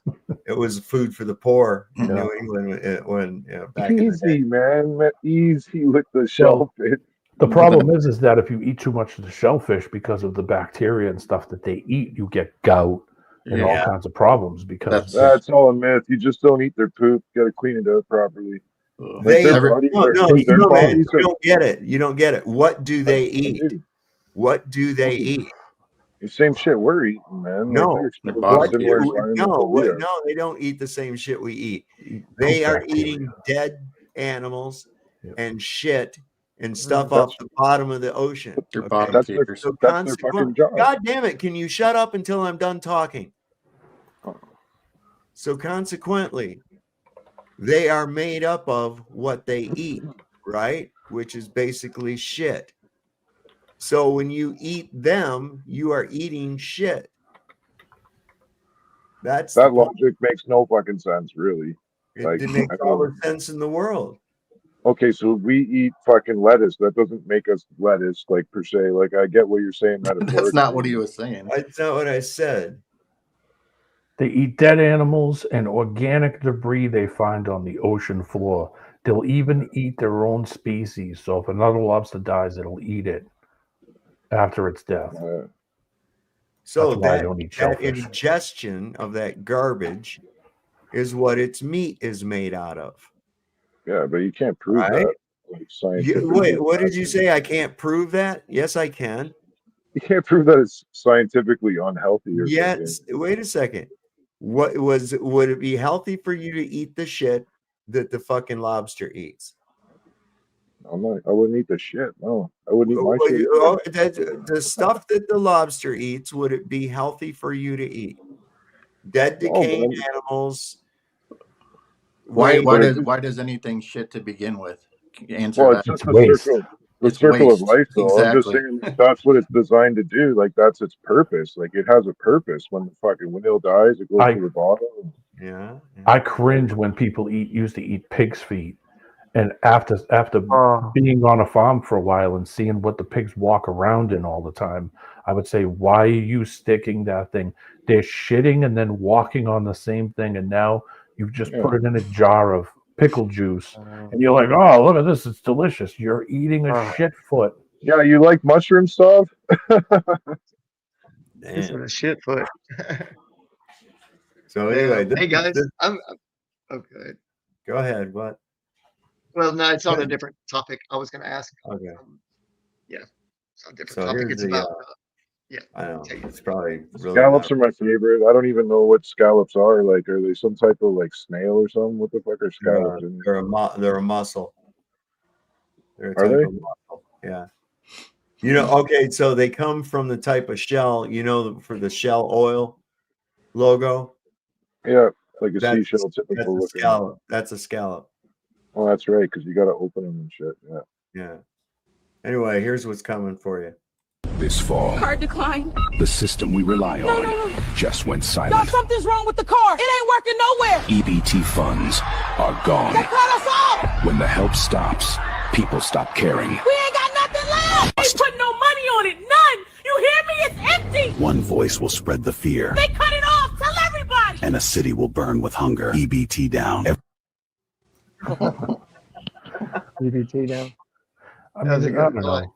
I just think you have to tighten their belt, man. Tighten the belt up for a little while. That's all. They should be doing it already, but you know they're not. You know, I mean, this I'm will give prepared. people You know, a good opportunity to fast. yeah, I have plenty of. You know, I always spend a couple extra bucks and always throw some stuff on the side just in case. You know, some power goes out, something goes down. Be prepared for shit. Well, all joking aside, guys, like, how long do you think someone can go without a substantial amount of food, right? Like, before they get plenty. There's ways, yeah.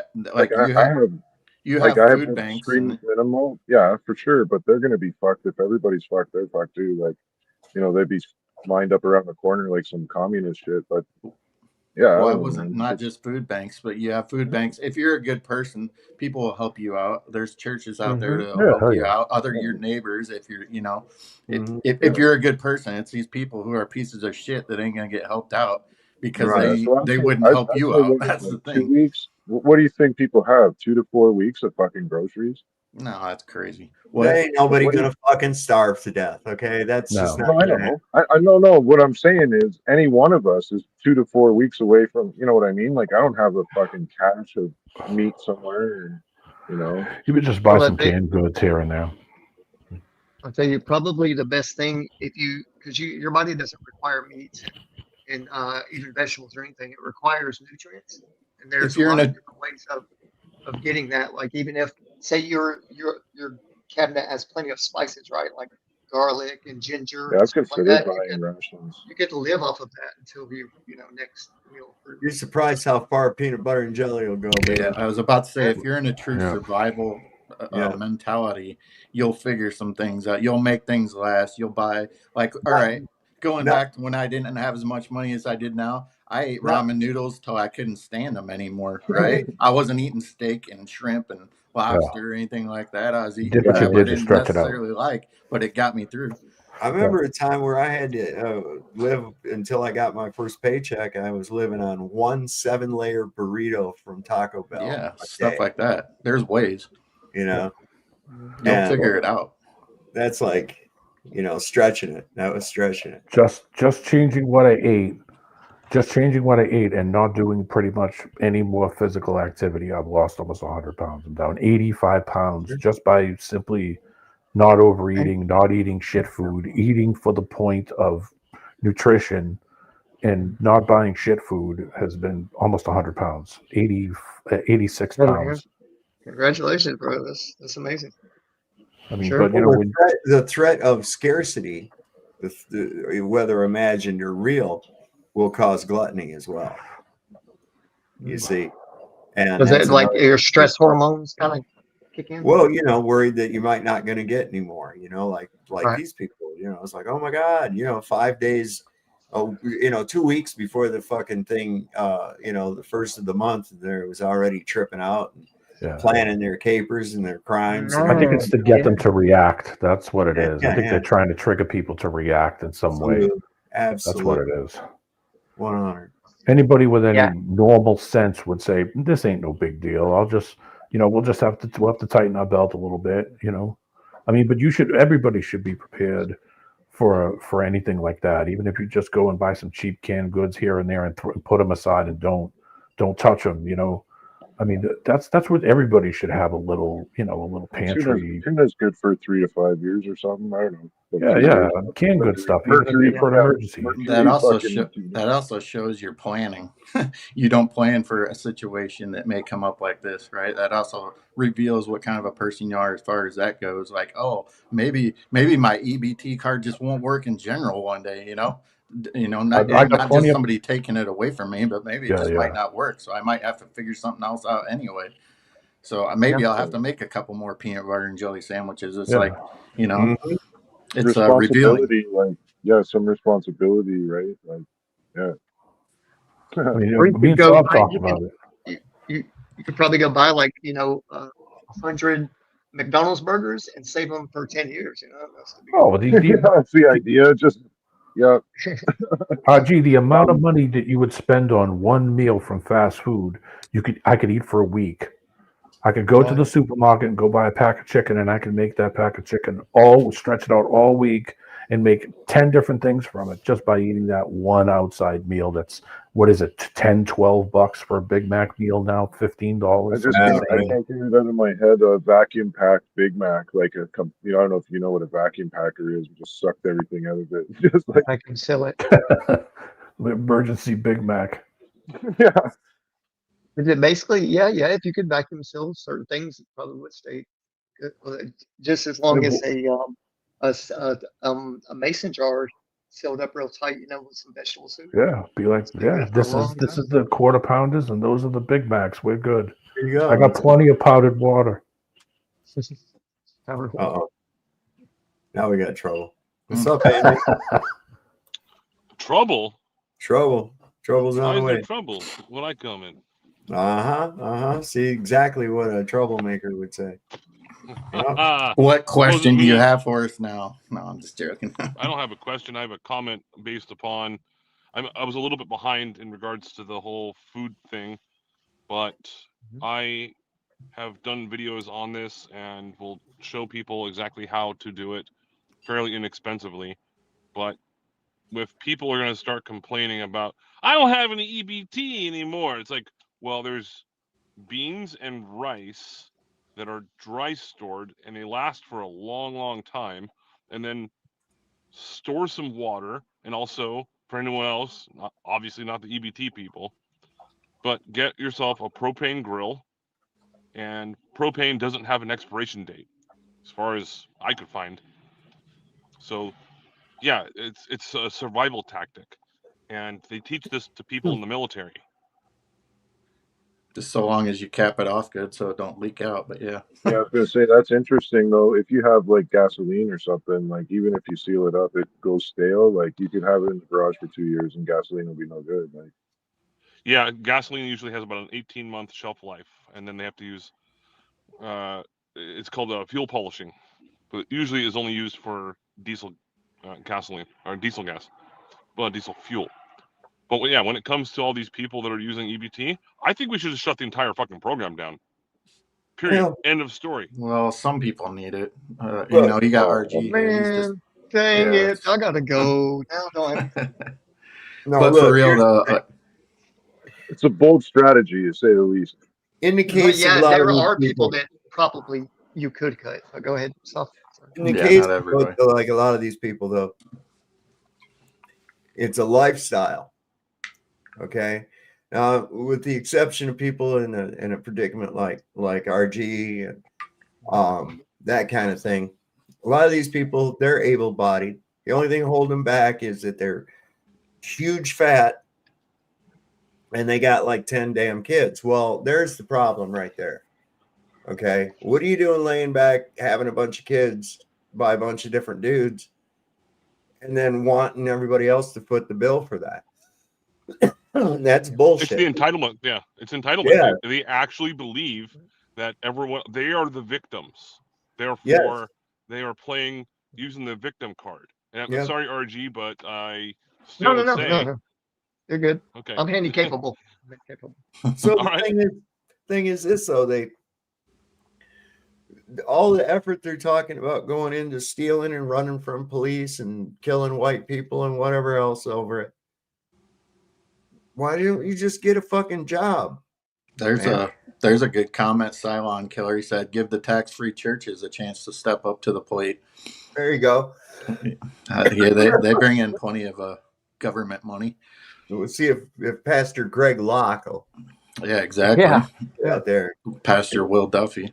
Hey, Yeah. Will. I think Well, that the guy thing burnt is, his own church down for the insurance money. I think he did that. Oh, go ahead. yeah, he's probably a scumbag like that. But when it comes to the food stamp situation, EBT, whatever you want to call it, that I volunteered at a food bank where a lot of these grocery stores they'd say, okay, well, we can't just give it out to the public, but we can give it to these food banks that can certify it to be given out, even though it might be expired. There's some sort of like a legal precedence with that. I don't know exactly how that works. And pretty much anybody can go to a food bank.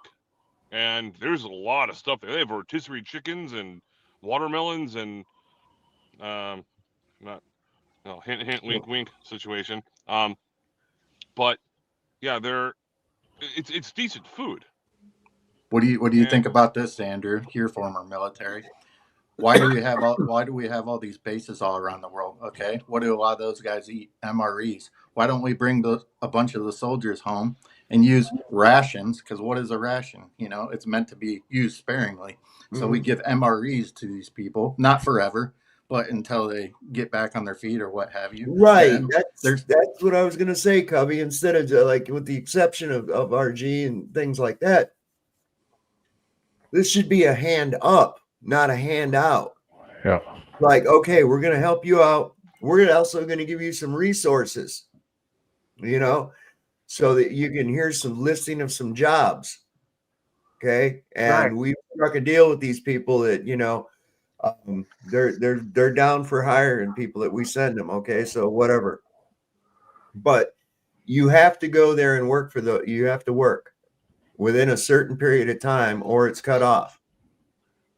Now, you also, if you want, we're going to go ahead and we're going to tell you how to not get fired from a job. There's key shit. You show up every day on time when you're scheduled. You don't leave until it's your time to go home. Okay. Basic shit that these people don't seem to understand, that they just show up when they fucking want to, or that kind of thing, or just when they are there, it's almost like they're putting in a penance, like I have to spend a certain amount of time at this place so I can get paid. It's like, no, you actually have to do your job while you're there too. That's an important aspect. How you conduct yourself also. Yeah. One of the things is also interesting that I always think about, because I'll admit I'm not proud of it. I got locked up for a little while, and prison food. I was never in prison, bad man. I was in jail for 7 months. That is like bottom of the barrel. Like, shouldn't even be fed to fucking anything. I know. But it's like either that or you starve. I think if people are going to be on food stamps and all that kind of shit, they should understand what prisoners are getting fed instead of having Pop-Tarts and Coca-Cola for breakfast. Yeah. These people are so fucking entitled. It pisses me off. If any of these rumors are true about, making, it mandatory that these people put in 20 hours work weeks, right? I think that's a good idea. You know what I mean? I don't know what type of job they're going to give them because their jobs are being lost everywhere. I put a lot of thought into all this, guys, and there's not enough jobs for the people that are fucking here. It's not a scarcity. There's just not enough jobs. They're all consumers, of course, because they were given the opportunity to just, make babies or whatever. Like, I've seen it, but also, if we were to take them all and line them all up, right? Like the usual suspects, get them all in a straight fucking line. It'd be a long fucking lineup. And where do you want them to work? You want to hire them, right? There's not enough jobs. There's not enough people willing to Yeah, do the I certain job. That There's is Jobs are absolutely so incorrect. everything, the entire world, the entire fucking world is operating right now. Maybe not at optimum efficiency, but damn close. We don't have enough jobs to take these people off of fucking welfare There's and put plenty them of to work. Oh jobs. no, we have enough jobs for illegals to come in and make low wages, but not enough jobs for the people getting out of prison Right. that are Check this actually out. American Check this out. citizens. I'm Well, gonna that's give a little bit. blacklisted. Kinda, That's blacklisted by the government. That's something totally different. Getting blacklisted like working in a that. farm is one of the jobs that felons can actually get. Mhm. So no, Yeah, it's completely wrong. check out something I found out recently, guys. Is there are companies, right, that are buying up a bunch of robots, okay, and they're like, they're allowing them to go in people's homes to be caretakers or whatever. Well, get this shit. There are some companies, and it's legal, that on the other end of that robot, there's a guy wearing a headset that can get into the robot, right? Like from across the country. They're like, oh shit, what guarantees these people not like spying in on people or that kind of thing? Like, where's the privacy at? But Automation's changing a lot they're of getting, things also. but they're also giving. It surprised me. They're giving people jobs to work in the robot's body, basically. Well, not everybody can be a robot polisher. Right. It's weird though. I wonder where Yeah. the law is going to be drawn there. Some people should Well, be. yeah, it would be. You do know that all contracts are voluntary, right? So it starts if you have a privacy concern, you would want to like say, I don't want to have a fucking robot. But then Right. you're left Exactly. with a human caretaker, which requires probably higher payment or whatever else. And how is that any different than a human on the other end of the robot? Right. Where's your I would privacy? just think. Where's your privacy there? You invited a stranger basically to come into your house every day and take care of you. Okay, how do you know he's not calling Hell Pro? How do you know what the fuck? See, so it don't matter. It's the same privacy concern either way. They're just not standing I there get in it. front of you doing it. They're doing Well, it for a robot. the thing about me, me having to have caretakers as well, like over the years, the only guarantee was, in my mind, if I buy that robot, then, it can't, treat me wrong or whatever. And you know what I mean? Like, and I'm not gonna fire the robot and be like, get the fuck out of here. So that's an upper thing. But if Are you you have looking a at? Are you robot looking into? nursing company, Are you looking into getting a robot nurse? That's exactly what I was thinking. Like 100%. I mean, I'm seriously thinking about. Yeah, I'm seriously thinking about. But how much not is from a one? company. But not from a company that's got the option of someone else, controlling it. It's Wally. I want me like a train. Terminator girlfriend. That's what I want. Like a Terminator level intelligence girlfriend that just like is loyal to me. Right. Like But weird I stuff want, that really weird. So when I looked at, RG. they were 17,000 and up. The smaller ones were at the lower end up to 35,000. But go ahead. Okay, would you trust a robot nurse to give you a prostate exam? No, but I would love for a robot What nurse color is your to hair? like rub my feet or like my back. Get that robot hand in there and massage. And all of a You know what I sudden mean? the machinery malfunctions and the fucking it tightens up and fucking crushes your toes or something. Ooh, yeah, Good. yeah. That'd be, Yeah, fuck all that. Fuck all that. Peter Yeah. W says naughty robot nurse. That sounds cool. That's why I said Hey, it. we're not far from that. I mean, we're probably like 20, 30 years from it until. Right. I'm not gonna go dirty. But check it out. Check it out. You go all the way from tickle me Elmo to spank me Thelma. But I do honestly think that these smart cities are going to incorporate that as an attraction or a testing phase. We're like robot I think, prostitute nurses. right, like a robot chick with 3 breasts, like in the original Total Recall. movie Total Recall. There you go. If you're gonna have there's- three boobs, make one of them in the middle of the back for dancing. You know, right? Or give me another hand. Give me a robot arm attached to my body. But yeah, Why stop with 3? Just have 2 in the front, 2 in the back. Let's go. there you go. It's more symmetrical that way too, isn't it? Yeah. Four's a party. Based on position. It's for weight balance. All right, so that's getting off point. Yeah, we got off in the weeds there. Way off.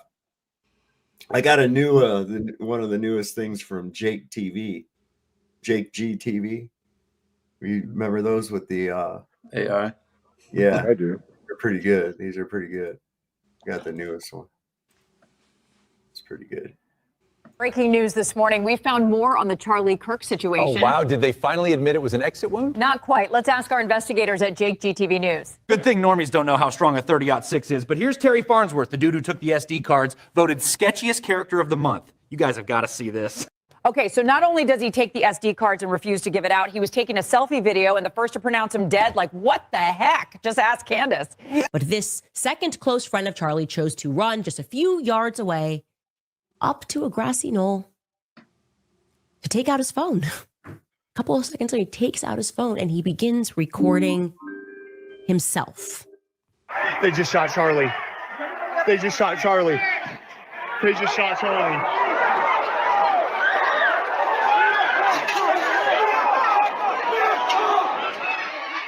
They just shot Charlie.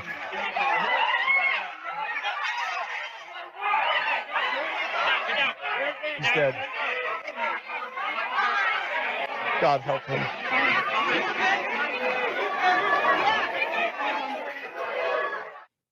You're probably thinking out loud, what the F did I just watch? What the F is right? Okay, so let's get this straight. He was the camera guy, but who hired him? Definitely not Israel. Like, definitely not. Yeah. The chief of staff, Mikey McCoy, was in charge of the setup and seen mid-call walking away just as Charlie is shot. Check it out. Thanks, Ching Chong. Okay, so there he goes. He's already on the phone call. He's just walking off. Oh, shit. Exactly what they said. It's a closed case. We may not have any confession or evidence, but this is what Charlie would have wanted. Noticing is antiseptic. Back to you, John. Great point, Tiffany. This would also be a great time to remind us who we can't criticize. Steineberg, take it away.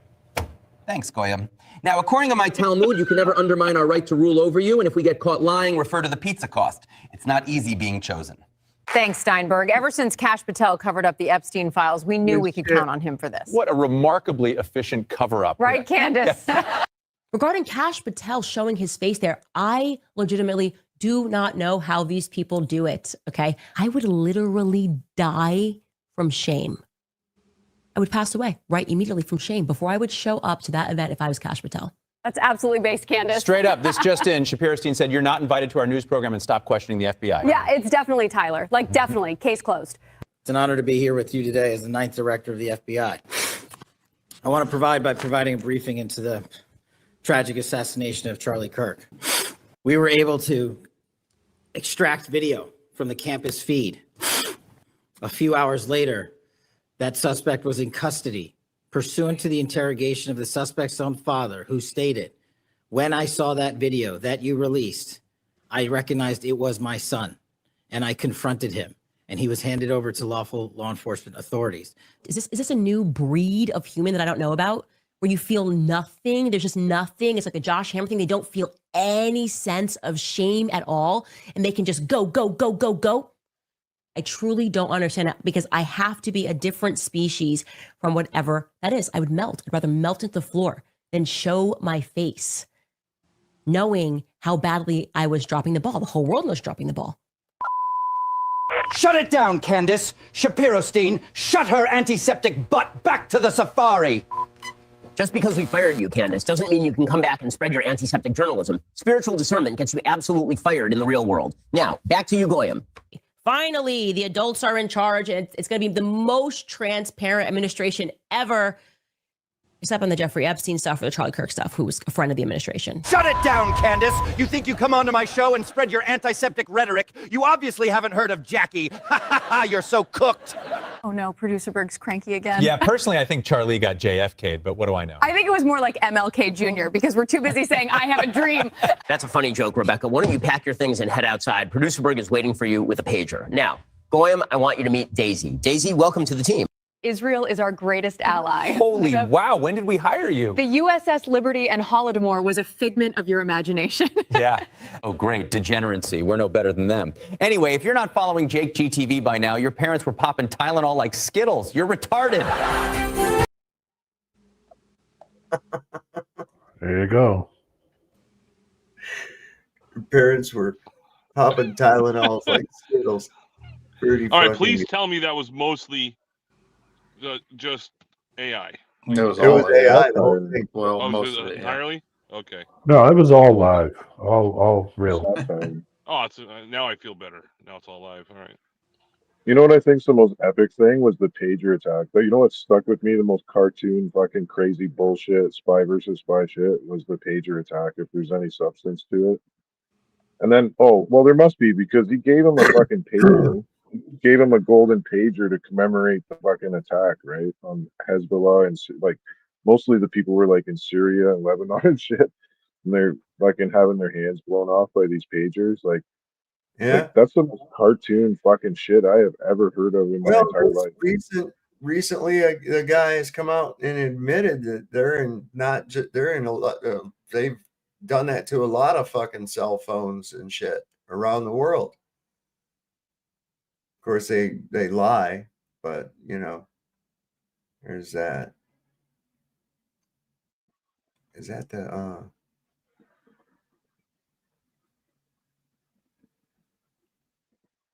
Oh yeah, another real mouthy one. Marjorie Taylor Greene. She cracks me up. We don't go to heaven by how much money we pay Israel and how many of Israel's wars that we fight and how many people are murdered as a result of it and how many children are starved and how many innocent people, whether Palestinian, Christian, or children, are blown to pieces while Israel is committing genocide in Gaza. That's not the way to heaven. This has to stop, Matt. People are waking up to it, and I know they're sick and tired of it. So I can't believe you guys never really you're not really familiar with the black-eyed children thing, huh? I ain't never heard it, no. I never heard it, but I remember when they were doing the COVID thing that they were saying that some of these kids were coming out with black eyes right off the bat. Seemed like a creepy pasta thing to me or something. Yeah, yeah. I'm trying to figure which one would be a good one to show here real quick. And with your donations, guys, thank you. I finally got a ceiling put in.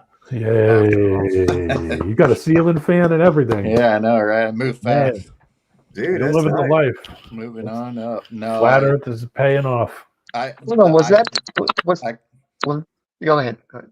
Oh, I was just gonna say. Usually, I'm downstairs in my little storage Yeah. room / workout room, but this is my little office area. But I got the hospital, the fire station, the cop shop. So normally there's all kinds of sirens. So I always go down there so I can try and avoid all that. Yeah, I was about to say, damn, you covered up the joist, floor joists, and everything. Yeah, right. Covered up the bricks. Yeah. Well, all no worries. Covered up all my mason ties. No worries. See, no worries, Cubby. You know, the truck was going to be showing up in a couple of days with the onion sacks and potato bags. Oh, I still got work to do. Don't worry. There's other parts that I could use it for. So donations are always welcome. Keep coming in. Yeah, that's not the one I wanted. I can donate some wheelchair parts and probably like 2 foldable chairs and probably a couple of hoodies. You know, I can do that for you for sure. I always laugh at that whole thing. It's because there was an episode from The Simpsons. I know this is, but it just sticks in my head when Mo they're trying to figure out how to raise money, and Mo says, "Well, I could always serve drinks," and they're like, "My God, sir, put some shoes on." And it scrolls down to his feet, and he's like, "What? You don't like my bags?" And he's got Wonder Bread bags and shoes. Yeah. I always love that. What? You don't like my bags? Do you use a regular wheelchair, RG, or But what do you typically use? So I have a manual chair, but that's only like say if I'm going somewhere like in a car What are you doing? and I can't take my wheelchair, like You my fucking power around? chair, then I'll fold my You fucking chair up around? in the. Is somebody talking? Hey, are you fucking around? Hey, Snowman, you might want to mute. Jesus. There you go. Okay, Go ahead. but Why is it always yeah. snowman? Why is it always fucking snowman every time? Go ahead, bro. You sound like he's about to get freaky or something. But yeah, so the my manual chair, I can fold down the back of it, and it's like a sport model. It's made of titanium, and you can pop both of the wheels off, and that way you can fit it virtually anywhere, you know. And then I've got a van that, when I take my power wheelchair off, got a fold down ramp and all that. And I've got hand controls and all of it set up nice. I don't. I used to feel more comfortable driving, you know what I mean? When, you know, I could smoke a big joint, my muscles would relax, you know, and I wouldn't have like muscle spasms. But I don't know. It's just I've cut back a lot on smoking, and I don't feel safe, let's say, driving. But I've always got, you know, somebody else that can drive me if I need to go somewhere. Gotcha. Yeah, So I about think that guy. My bicycle fell down outside and like rocked the house a bit. Sorry. We're cool. Good comparison, sir. Yeah. Sorry, brother. So let me give you a little introduction to the Black Eyed Kids. This is kind of interesting, man. Let me see. Can't believe you guys have never heard about these.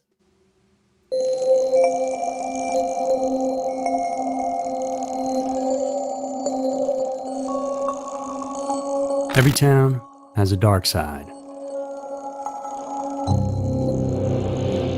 All throughout history, and in basically every culture around the world, you'll find stories about creatures with eyes so black they're like staring into the abyss.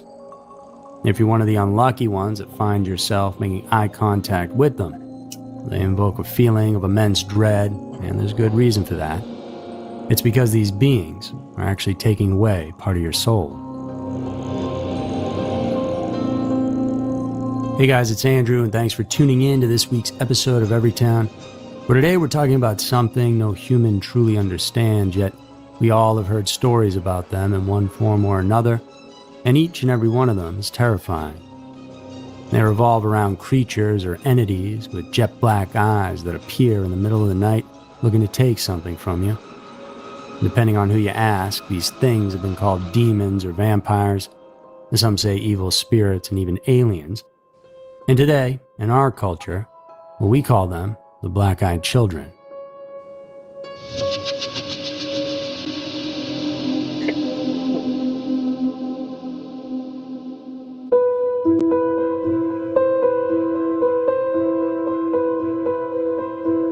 These very specific and creepy stories of the black-eyed kids have been making the rounds for years across the U.S., and in some cases, they go beyond our borders as well, though they all remain typically in the Anglo-Saxon countries.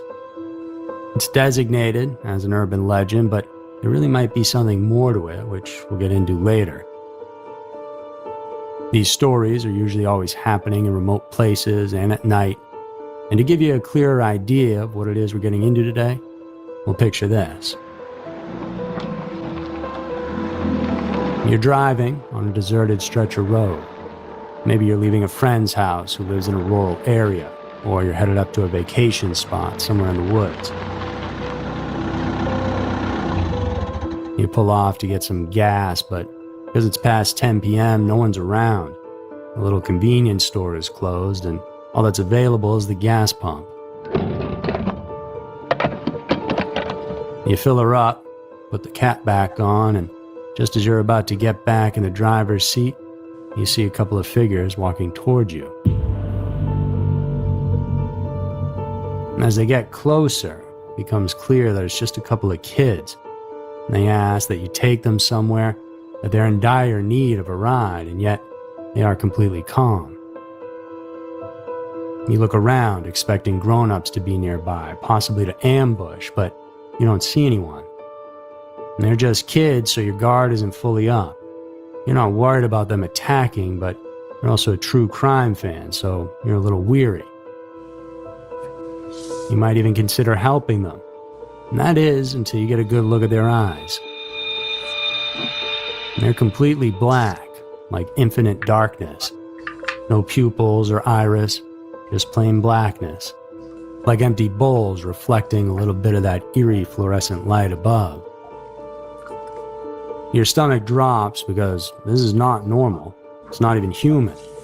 A deep fear creeps in and you're unsure how to react. The worst part is, and they already sense your fear.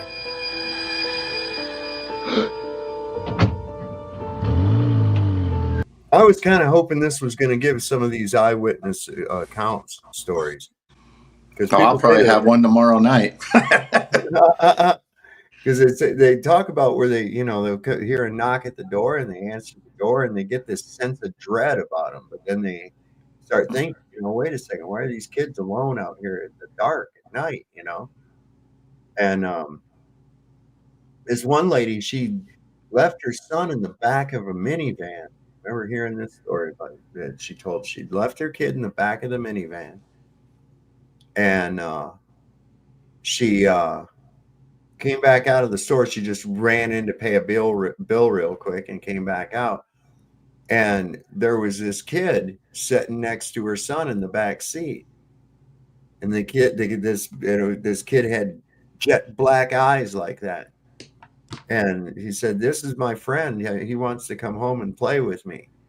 And she was like, "No, absolutely not." And, made the kid get out and everything. Then she was so shaken up by it that she had her husband come and get the van. She didn't even want to drive the van. He no sooner pulled out onto the highway as he got hit by a fucking semi. Luckily, he wasn't killed, but it wrecked their van. And like every one of these encounters once they make it inside, some bad shit happens. Really some crazy stuff, man. Huh. Who did I lose now? Oh, RG. Looks like RG again. They're having trouble. Let me see if I can find one that's got them better experiences. Yeah, I'm not passing out candy this year. I got the kids these light up freaking glasses basically. And I figured all month long they do these trunk or treats and stuff, and then it goes up until the day of Halloween. It's like you'll be getting enough candy. I'm not giving them any more poison than they need. They'll be getting plenty of that from other people. So I'll probably run into one of those little kids, those two little children in the corner will probably show up at my doorstep tomorrow night. Yeah. I'll come back and be like, "Where did Cubby go?" Yeah, hit by a semi truck. Okay, here we go. Yeah, got hit by the Wiener Mobile. This one might be a little more along the lines. PBS. Yeah, they're They Live glasses. They put these on, they're gonna see the truth. There you go. The truth. The truth.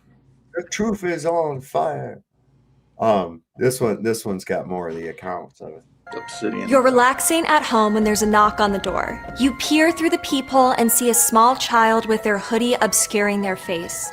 You open your door and ask if they need help, but when they look up, you are staring into black, lifeless eyes. It's not hard to figure out why these creatures horrify us so much. It's in their name.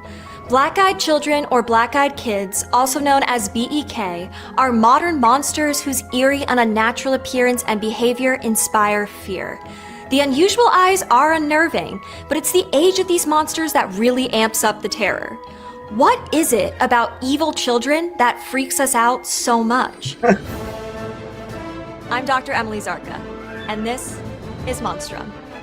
The first report of a black-eyed kid appeared in 1998. Texan reporter Brian Bethel wrote of an experience he had 2 years prior while he was sitting in his car near a movie theater. Bethel claimed that his car was approached by two boys around the ages of 9 and 12 wearing hooded sweatshirts. One appeared as an olive-skinned, curly-headed young man, and the other a red-headed, pale-skinned, freckled young man. Bethel opened the window a crack and the two boys asked for a ride to their mother's house to pick up some money so they could see the Mortal Kombat movie. To this day, Bethel recalls that when the second one of the boys spoke, he felt an unnatural sense of dread.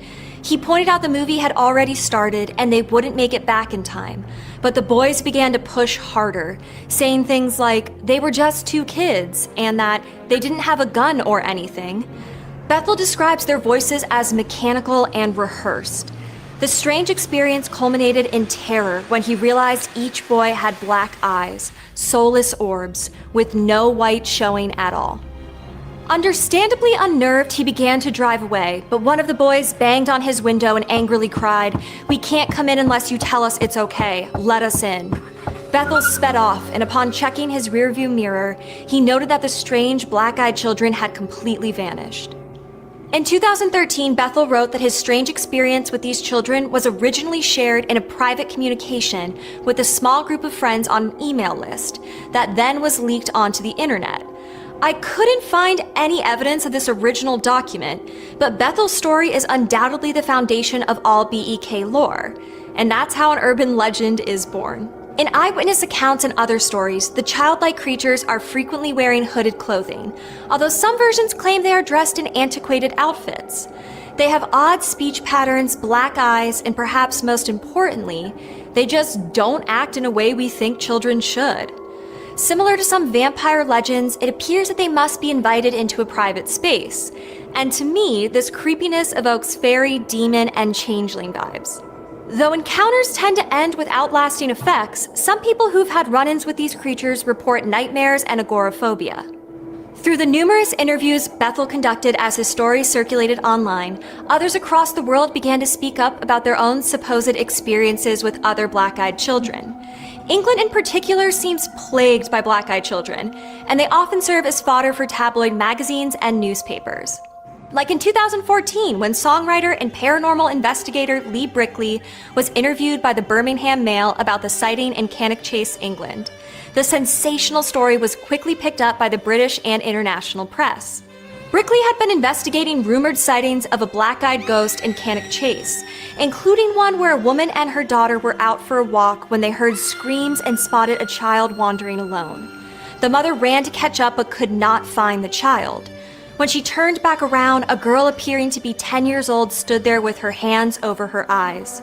She asked, "Are you okay? Were you screaming?" The girl just dropped her hands and revealed eyes the woman said were completely black, no iris, no white. Startled, the woman grabbed her daughter and jumped back.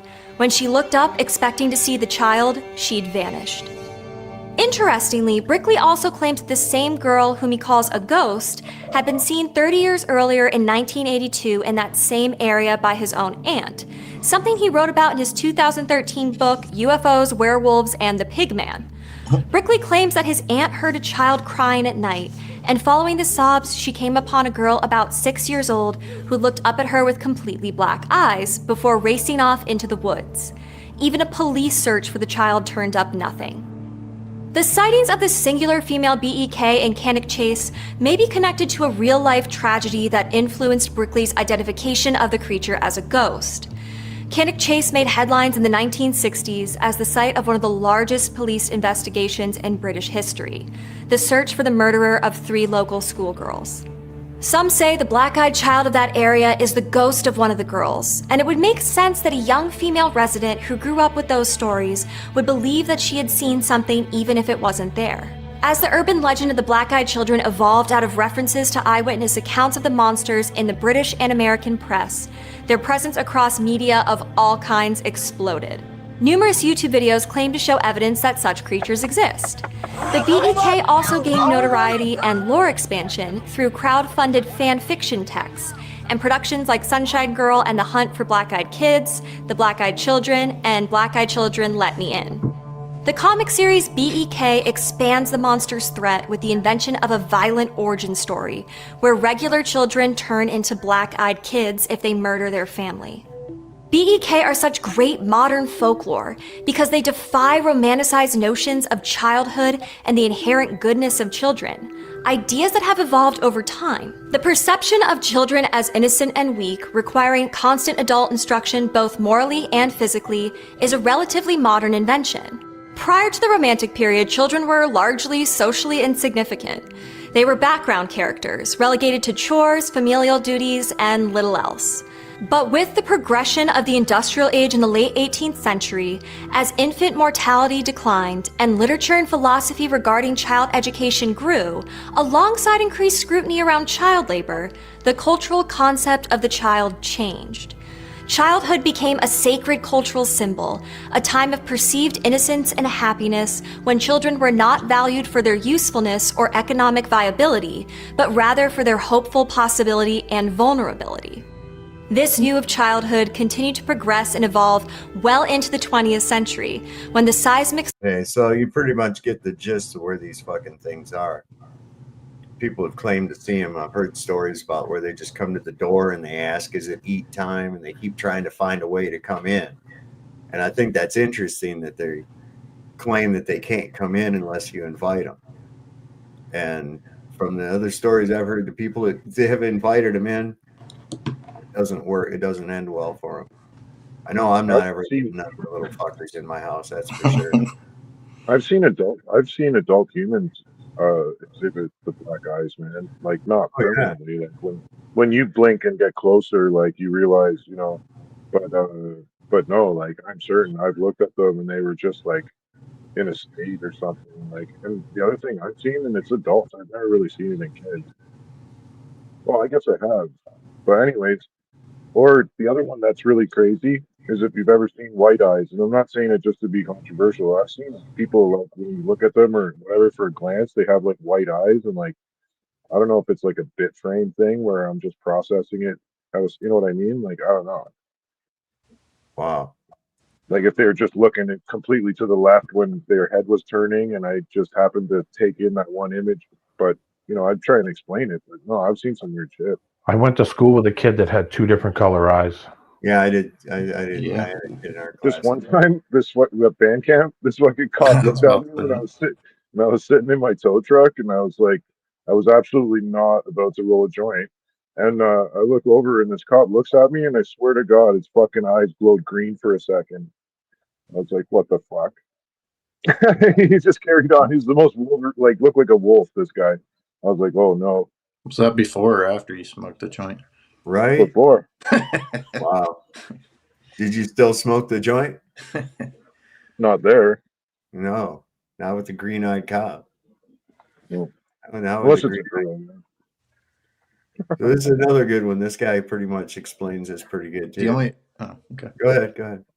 I was just gonna say the only one little weird thing in school. This kid, I don't remember his name now, but anyway, he had like this white stripe that went down his hair, and I mean, this is high school, but it was, I guess it turned that way when his mom died. The stress that he always told that the stress changed the color of his hair.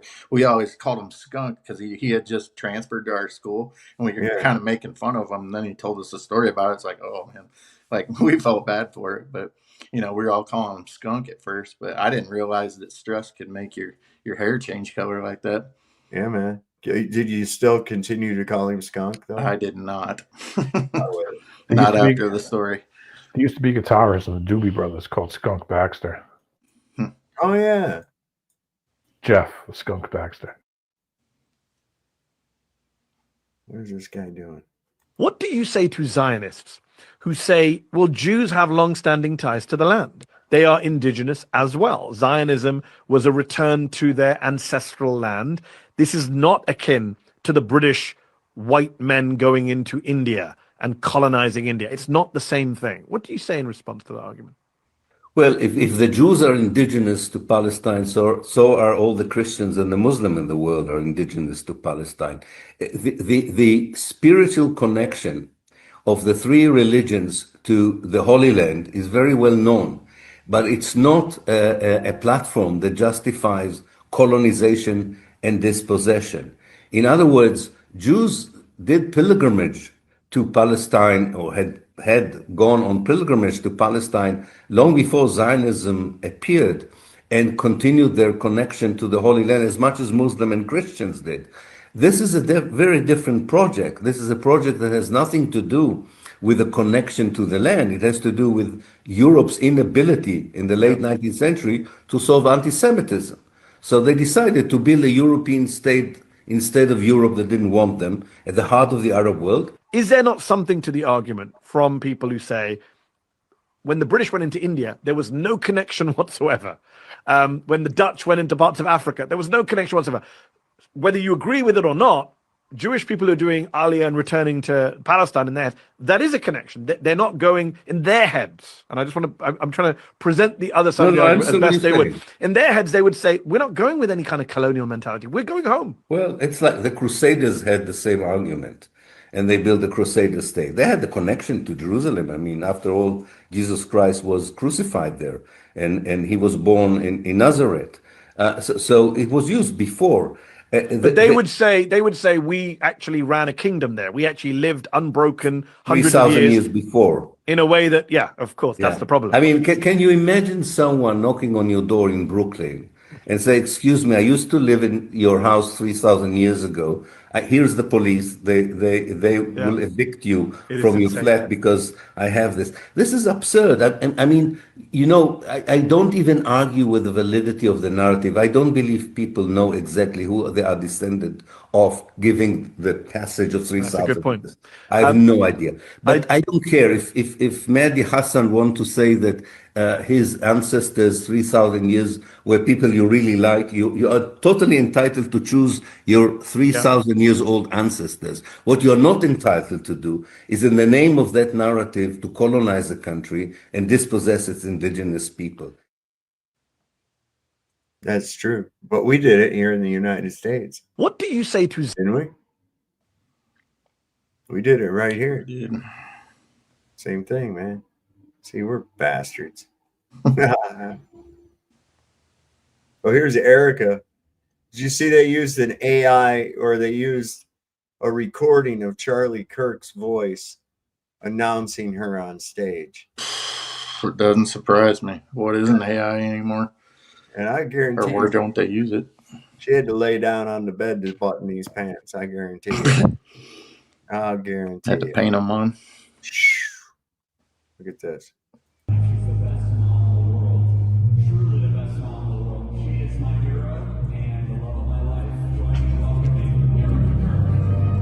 She only cries in the corners of her eyes. Yep. Can't fuck up the makeup. Yeah.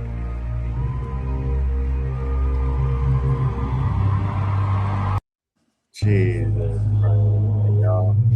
The old man's got to be proud of those. This is bad. This is bad. This whole thing is looking worse and worse and worse and worse every day. And then here's Owen Schroyer says Americans will become anti-Israel. That's not my opinion. That's a naturally observable fact. So you have 10 to 20 years max before America totally pulls all its support from Israel. I think it'll be sooner than that. By when did he say? 10 to 20 years. Oh, shoot. 10 to 20 years. Let's see. Probably more like 1 or 2. Yeah, the way it's looking. Shit, yeah. So this. Americans will become anti-Israel. You will even see Americans hate Israel like you hate Iran. That's not my opinion. That is a mutually observable fact. In 10 to 20 years, the American support for Israel will be zero. The only reason Israel continues to get support in America is because of boomers and people aged older than that. Once they have no more political influence and power, it's over. You have 10 to 20 years, max, before America totally pulls all its support from Israel. Certainly, you realize, without America's support, there is no Israel. That's true. Times are tough for Owen these days. Looks like he went back to the Amish. Yeah, he's ready to go raise a barn. Is he? Yeah, he's I'm glad to see him break away from Jones. Yeah, me too. He's hurt his reputation, really. I mean, he's all part of that InfoWars club and everything, but I always kind of thought he was, I don't know. I liked his style anyway. I'll just put it like that. Oh, you're going to love this. Right in time for Halloween. But I'm sure he's just as compromised as the rest when it's all said and done. Oh, boy. Listen to this. What kind of pumpkin did you make? My pumpkin is my girlfriend. Oh. I Wow. What kind of Gravy. I love turtles. That's My pumpkin is my girlfriend's just got a hole carved in it. Oh my. the glory pumpkin. You're the glory pumpkin. Oh, I shouldn't have said that. Look at Snowman's getting ideas.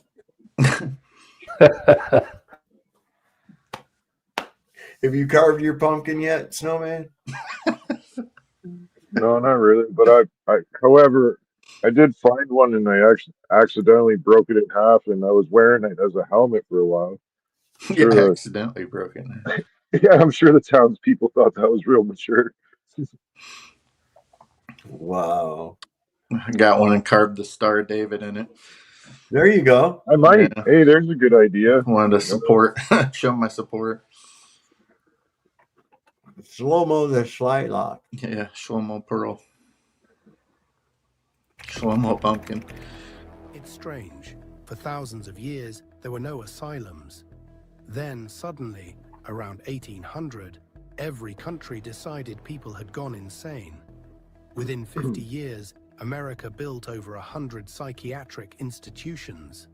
England, France, Germany, the same pattern.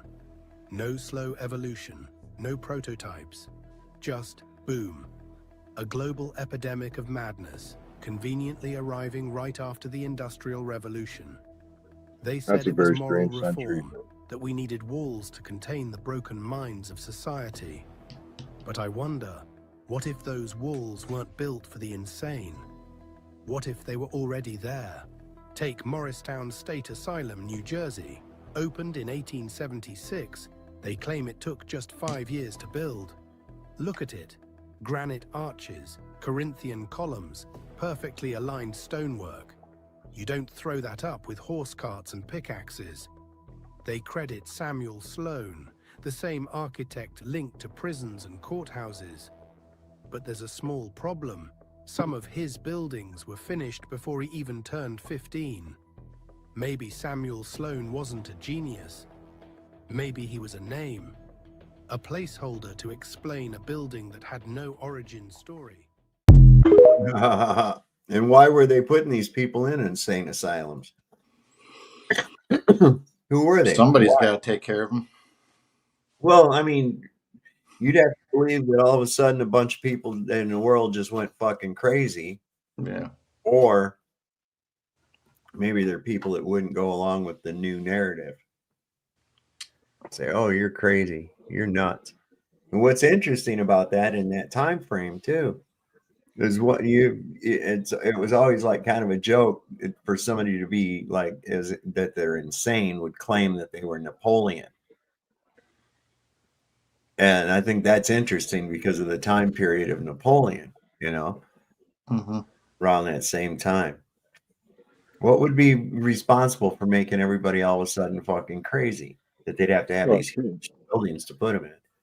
You got to look at the bigger picture too. There was all this architecture, and he was mentioning the prisons and shit. Like there was it's just a rabbit hole of unbelievable bullshit because you start looking at the photographic evidence and shit, and what it seems to be are these people turned out in really nice clothes, right? With they all have the same hat. I don't know what to call it, but it's like a top hat but rounded off. It's like and they're all wearing they seem to be shielding themselves from the sun.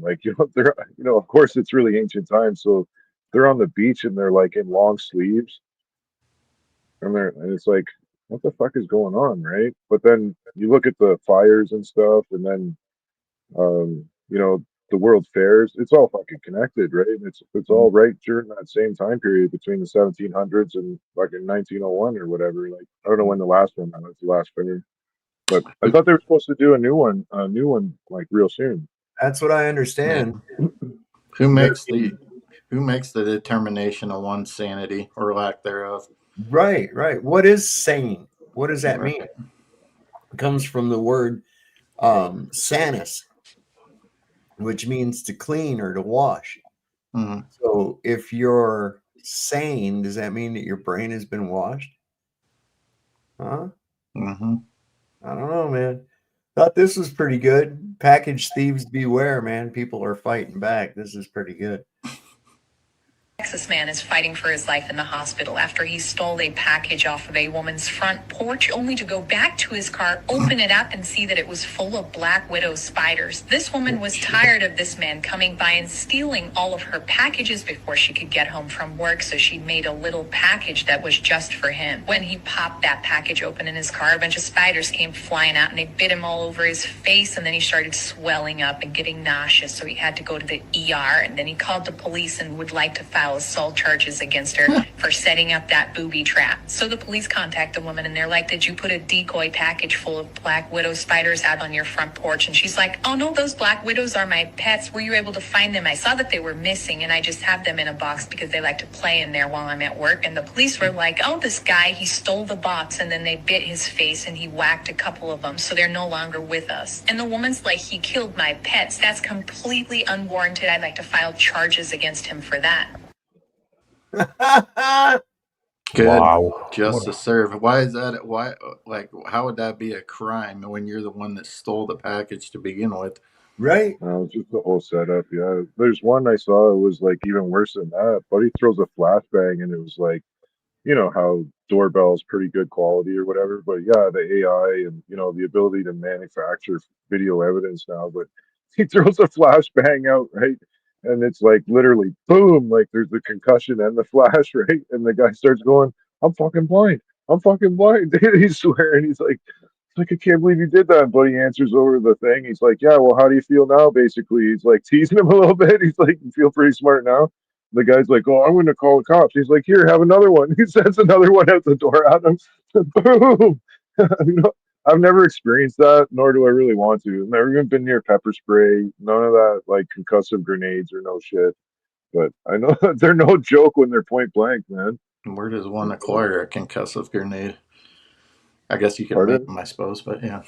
Well, yeah, Well, for sure. you can get them on the dark web, Well, where do you get a flashbang? Yeah, like, you can get 'em from the top, but- Silk Road's no longer around, so that's out.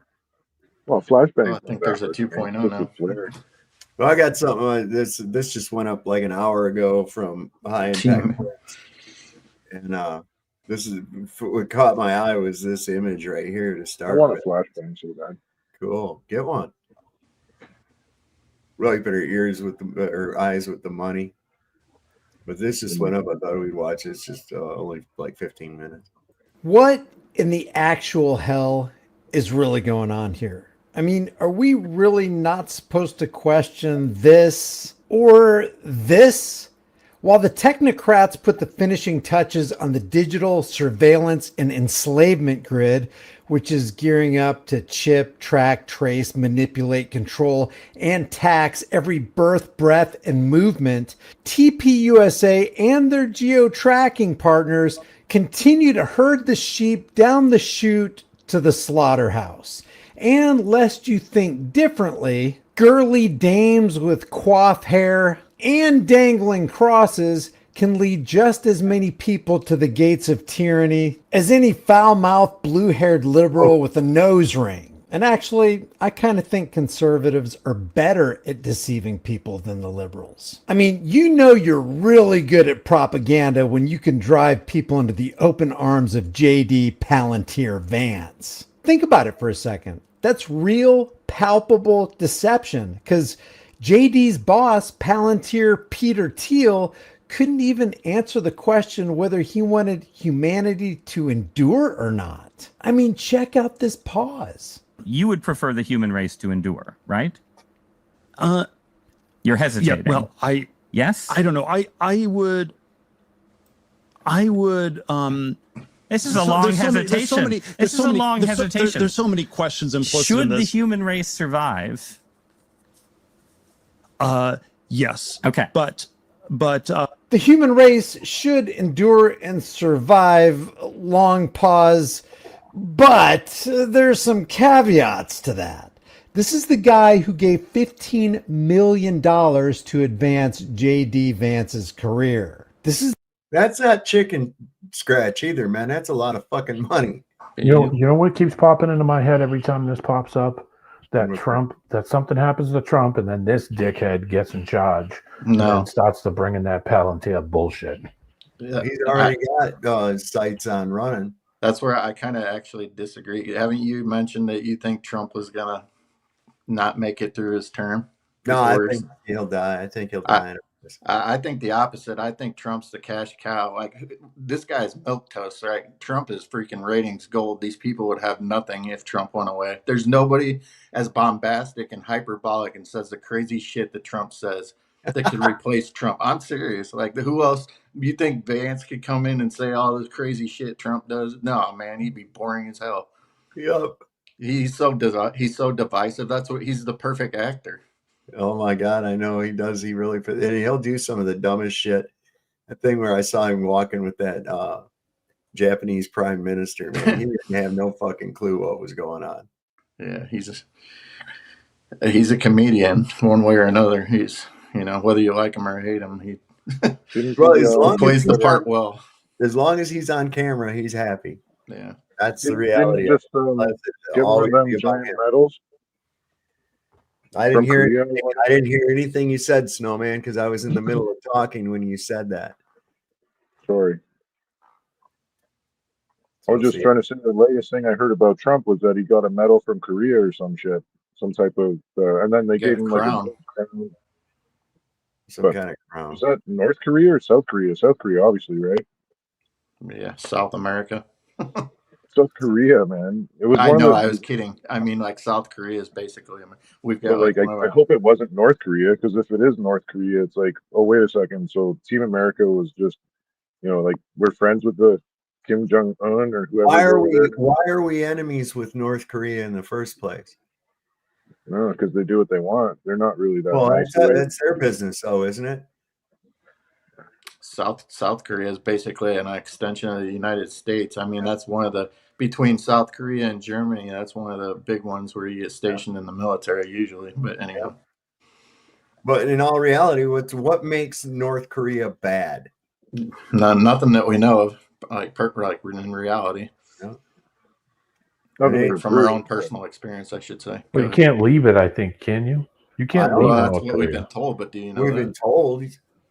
But is that true? Maybe nobody wants to leave. Maybe it could be a total utopia, and that's why they keep us from it.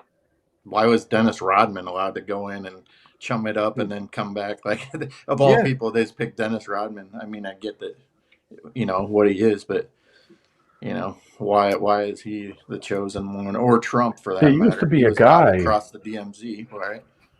There used to be a guy from the Korean War that defected to North Korea.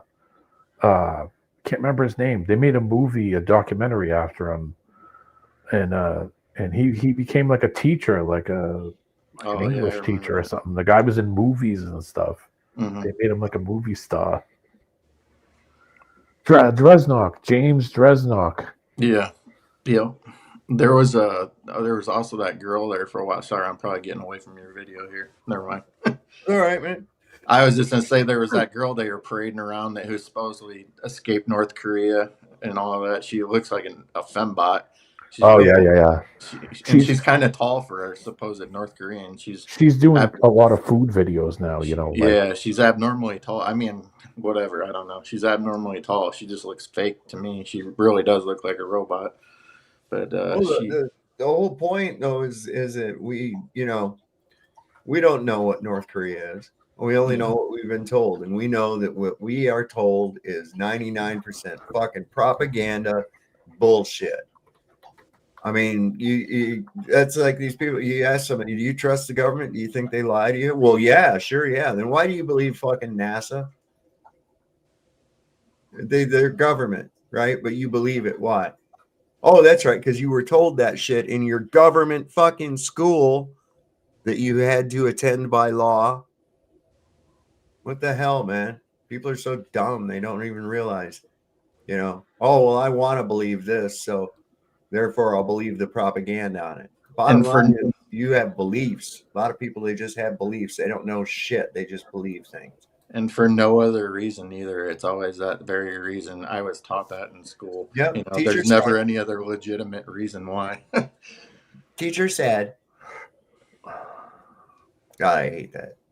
The dangerous age we're entering, and these are the dangerous people that are leading us. And so you got to know that TPUSA, Turning Point USA, Teal's Palantir USA, let's call it, is one of the organizations leading us down this dangerous road. Let's look at some of the things that TPUSA has just posted in the last couple hours. This comes from the great, genius, brilliant Mikey McCoy. Erica Kirk, CEO of Turning Point USA, takes the stage at Ole Miss to honor her husband's legacy and introduce the Vice President, J.D. Palantir Vance of the United States of America. And of course, you could only honor Charlie in the tightest possible leather pants you can find off the rack.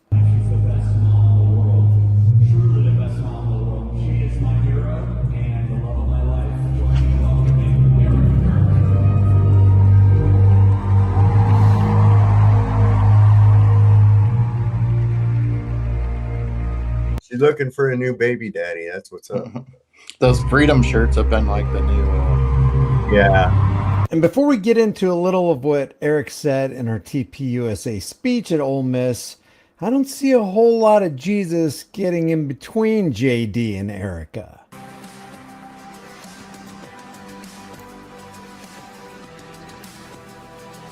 Just grabbing in the back of the head was a little cringe. See Vance, he's got a big old fucking chubby going on. Big high. WWE, Dog and Pony Show, give them bread and circuses, and they shall never revolt. Here's rightist propagandist Benny Johnson rubbing it. 40-year-old frat boy, Benny Johnson. Yeah, this freaking jokester. Come on, man. In our faces that he's in the big club and you and I ain't. Hey, what's up, guys? Really excited for the Turning Point event tonight with Erica Kirk and JD Vance.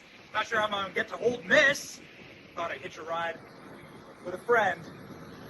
See you down there. Excited for the TPUSA event tonight at Ole Miss. Not sure how I'm going to get there, though. I called bro for a ride. Think about the insanity and arrogance of this. Benny Johnson is going to take a taxpayer-funded trip on Air Force Two. Both Air Force One and Air Force Two each require over $210,000 per flight hour to stay aloft. Thanks, Benny. He also wants us to know he got a personal welcome. He also wants us to know that taxpayers are funding the vice president as he makes his way to Ole Miss to attend a TPUSA event on Marine 2.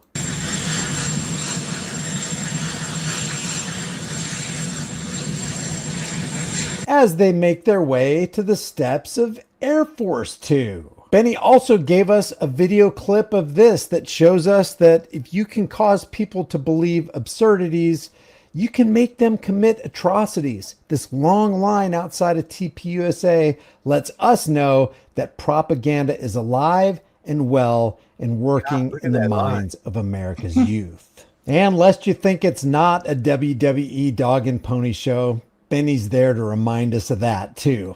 Unwittingly, of course. We showed up for Charlie Kirk, Erica Kirk, and JD Vance. Check this out. Let's go! Here we go, boys.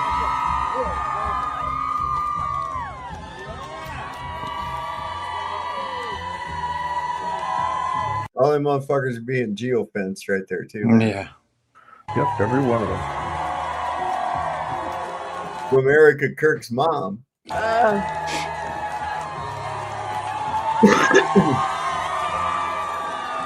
playing Aerosmith. They're excited about promoting Palantir, the military-industrial complex, the war with Venezuela, Israel, funding them to the tune of $3.9 billion.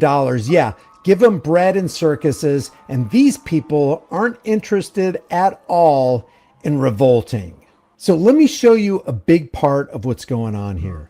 TPUSA, as an organization that was hatched by Charlie Kirk, has excelled at mixing spirituality with politics to the point where Erica Kirk says right here, this is a spiritual reclaiming of territory. Check this out. Being on campus right now for me is a spiritual reclaiming of territory. And let me explain that, because there is a lot of symbolism in today. It's Wednesday, 7 weeks. And the more that I am coming to grips with the permanency of this nightmare, the more that I'm starting to realize and witness that the enemy, he doesn't want you. He wants your territory. He wants your influence. The enemy, you know who she's talking about.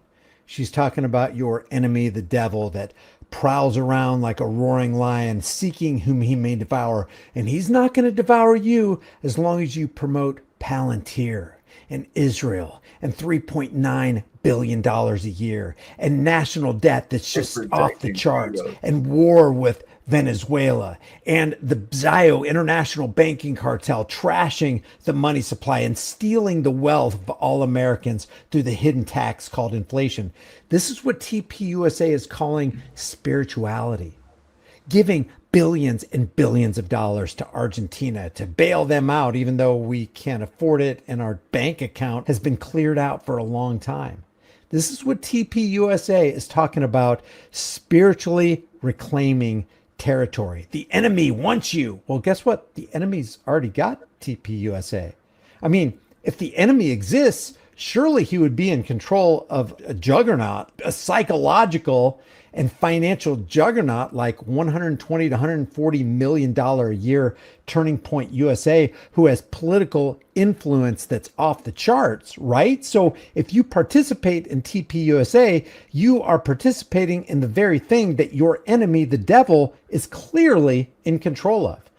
He comes to steal, kill, and destroy, right? Well, that's what Barack Obama did. He was stealing, killing, and destroying. That's what Joe Biden did, stealing, killing, and destroying. That's what Donald Trump is doing, stealing, killing, and destroying. He's even destroying boats out in the middle of the ocean that he says are narco traffickers. We're going to get them. So are you for stealing, killing, and destroying, or are you against it? Because if you're for it, then you would join Turning Point USA. But if you're against stealing, killing, and destroying, you would be against TPUSA, who's for stealing, killing, and destroying. And when our team asked my dear friend, Vice President J.D. Vance, to speak today, I really prayed on it, because obviously it's a very emotional day. But I could just hear Charlie in my heart. I could just hear him say, go reclaim that territory, babe. Go. In this crazy revealing clip, Erica Kirk talks about TPUSA being the machine that Charlie built, and everybody in the audience is a part of that machine, even though most people claim to be Christians who are in Turning Point USA. And Ephesians 5:11 is very clear, have no fellowship with the fruitless works of darkness, but rather expose them, and yet they're having fellowship with the TPUSA crowd. Check this out. And when being on this campus, I think of 18-year-old Charlie, who would always say, you know, when I started this, I had no money, no connections, and I had no idea what I was doing. But what he did know what he was doing was that he was obeying the Lord. He was obeying what the Lord had placed inside of his heart. He was obeying the Lord. And what did the Lord tell Charlie? Hey, you need to support Israel. You need to befriend Dennis Prager from PragerU. You need to make sure that the White House continually funds Israel. And yeah, it looked like he was kind of having questions there at the end, but he was still promoting Donald J. I like take the guns first, due process second, red flag gun confiscation law. I'm going to sign the largest power and wealth transfer in the history of humanity, Trump, which is more stealing, killing, and destroying. This was Charlie's vision. This is what Charlie was a part of. This was Charlie's baby. This was Charlie's machine. And all these people are now a part of this evil machine. Fight for it.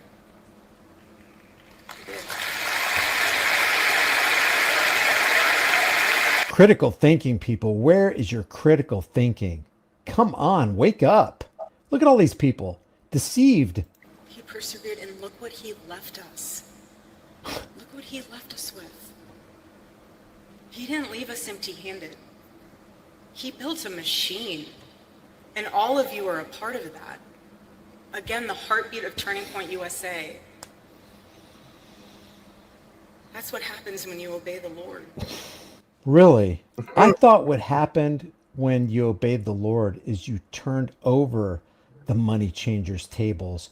You weren't benefiting and profiting from merch sales with a dead guy's face on it. I thought what you did when you were a Christian and you had nothing to do with the unfruitful works of darkness, but rather you exposed them. I thought when you were a Christian, you actually became righteous and you exposed the evil deeds of the wicked. You didn't become part of politics, which means you've become a part of the problem. Politics is the problem. It's not the answer to your problem. Politicians are the worst among us. They aren't the best among us. You're not going to change the system. It is geared toward corruption, toward theft, toward murder, toward psychopathy. And all of these people right here, these psychopaths, want you to be on board with that. Yeah, the leftists are the exact same way. The DNC is no different from the RNC, which is no different from Turning Point USA. They're leading all the cattle down the cattle chute. The wolf comes to you in what? In sheep's clothing. That's what this is right here, with the made up faces and the crosses dangling around the necks and the spouting of scripture verses. And the Lord told me to do this, so it must be right, right? They come to you in sheep's clothing. In other words, they're deceptive. It's not overt, even though this to me looks like it's really overt. You got a politician on the stage. You got a guy who's financially backed by Palantir, the people who are trying to build the AI technology to lock us into this digital surveillance grid. Her mom's the one that's running the fucking geofencing thing, man. That's who she works for. Jesus Christ, man. These Her and people Mike got Lindell. serious problems. What's that? I said her and Mike Lindell from My Pillow. Right? Problems. And I think the people who have more serious problems are the ones who view these people as legitimate. A movement like this, it becomes unstoppable. It becomes the revival that it is. And I just want this to be the generation that says, we will not apologize for loving our country first.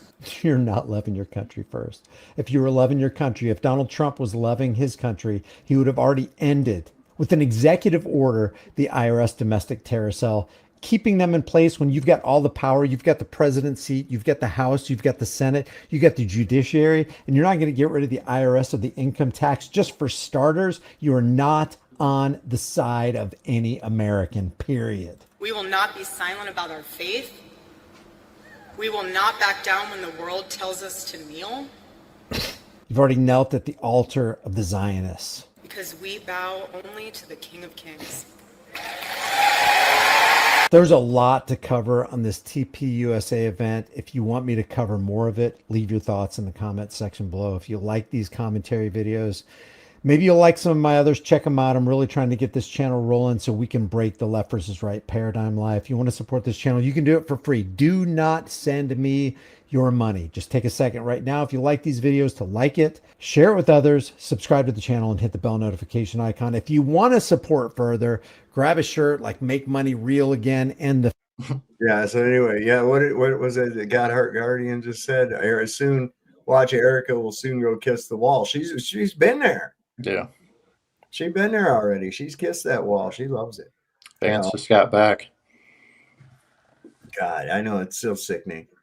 It's so sickening. This bullshit. And how does that come about? How can people be that dumb?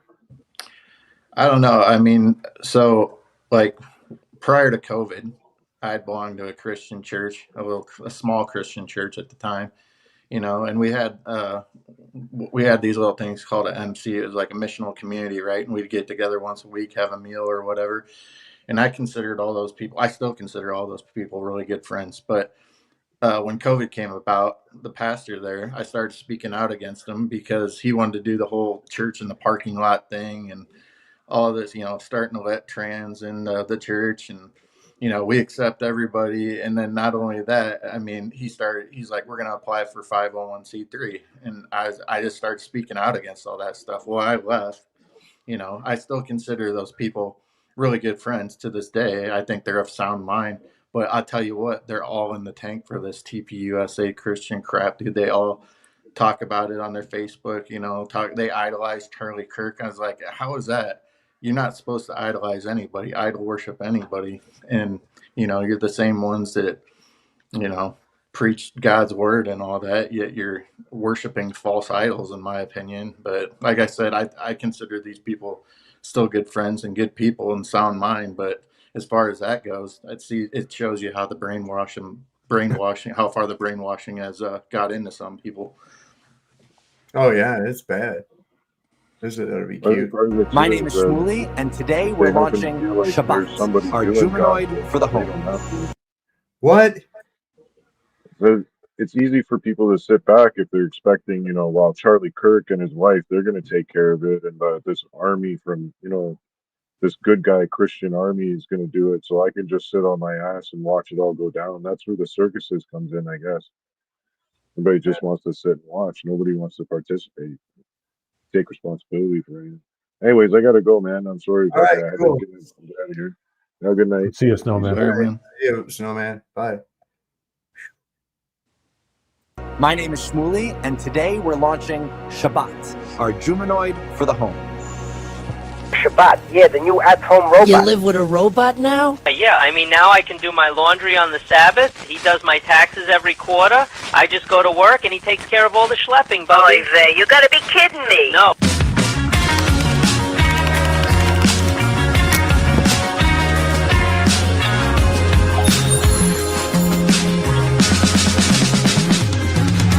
Baruch atah Adonai, Eloheinu melech haolam ulahadlik ner shel Shabbat. Shabbat shalom. Mazel tov.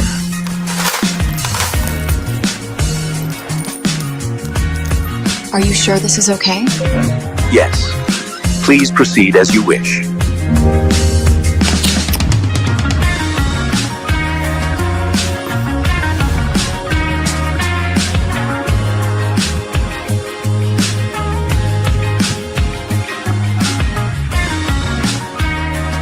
Pre-order your Shabbat now. The world's first at-home humanoid. There you go, RG. Humanoid. I have to collect donations for RG's Shabbat. There you go. There's what he needs. Stealing fucking money out of his pocket. Oh my god. I was just looking to see if there's anything. Oh my god, look at this. Now here, this is terrible. Now this is bad. AI, like I said, AI is going to be the fucking death of us. Check this out. This is great.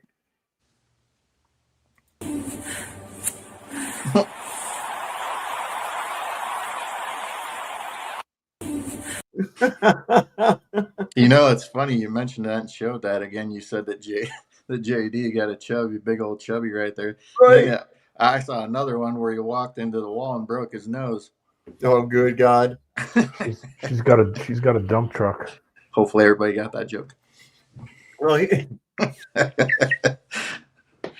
so the thing is you got to think about this. Now, if Charlie Kirk was alive, would he approve of his wife going up there dressed that way?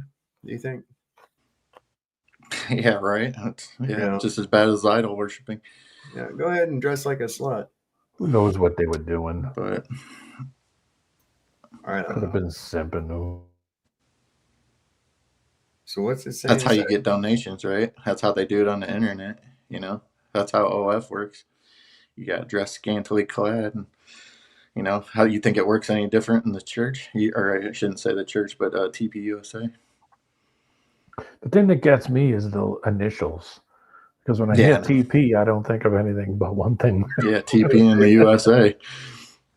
What was it? I am the great cornholio. I need TP USA for my cornhole. Of course, kids can't TP like they once did because it's unaffordable. Oh, where is that? I gotta find that. Hold on. You have to get one ply. I gotta find that picture. Where is that? You'll love it. Speaking of TP. Come on, where are you? Where are you? Can't be that far down. Is it right here? I know. I talk noise. I do too. They make fun of me at work for that.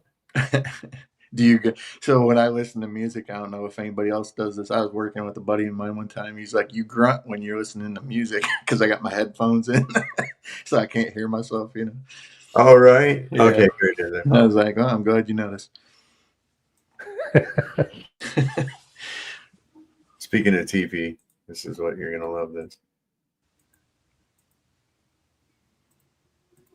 It's just a precursor to the fart that's coming up, buddy. Run. TP on a TP. Oh. Seems pretty redundant, doesn't it? That doesn't look quite like a teepee.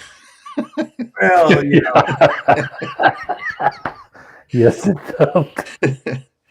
It's one of those little kitschy right. roadside campground things that they got. Where you can stay in a teepee. That's the Navajo Uranus. Yeah, Navajo Uranus, right? Come in, meet Chief Wackaho. What, me representing? Oh God, this is from. I just watched this movie too not long ago. This is a guy named Adam on X. He said, "Me representing Israel at The Hague." And if you've never seen Injustice for All, I highly recommend that movie. It's got John Forsythe. You can see how old it is. That's Al Pacino. Yeah.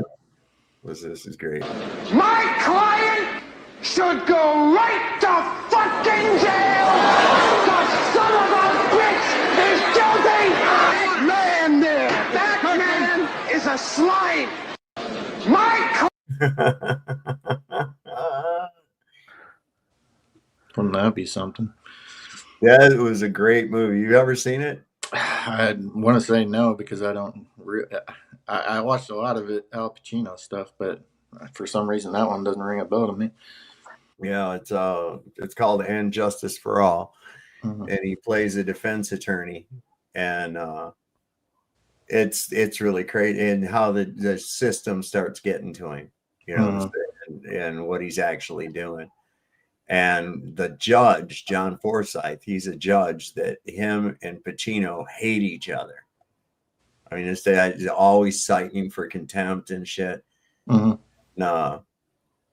Turns out that the judge gets accused of rape and assault, and he's been arrested. And he chooses Pacino to be his lawyer because he figures it'd make it look good that he's so innocent that he'd pick a lawyer that he hates that hates him. But as it turns out, you know, he's like pushing that attorney-client privilege bullshit in his face behind closed doors, you know. So he finally busts loose in a fucking court, and he says, "My client is fucking guilty. He needs to go to fucking jail right now." That's funny. Yeah, I always liked him. And the judge goes, "You're out of order," and he says, "No, you're out of order. This whole goddamn court is out of order." Ain't that the truth? Yeah. The only thing I think of when I hear Injustice for All is the Metallica record. Yeah, Justice for came All. to mind of me. Yeah, I like that. I liked him in a Devil's Advocate and what's it? Donnie Brasco. I always like that. Oh, Donnie Brasco, that's a good movie. If you like snitches. Oh, there she is. She's got her little Kabbalah bracelet on. She's wearing her little Kabbalah bracelet. Look here. Yeah, the red band. Jesus. This whole thing's a fucking circus. Yeah. Expect her to. Wouldn't that get annoying wearing that much crap? Because I need a man. She's like Olivia Newton-John in the Grease movie. She finally leathered up and shit. It was all hot. She's kind of gaudy too. I noticed that she's always got like a ton of rings on her fingers and stuff. Oh, I know. One of those. Maybe they do that to hide the kind of freaky man hands or something. You know, like veiny hands. Could hear her coming from a mile away. Yeah. I had this really weird 7th grade teacher, man. That was she'd always wear these gaudy ass plastic fucking bracelets and matching fake jewelry, earrings and shit. Yeah, there's tons of it.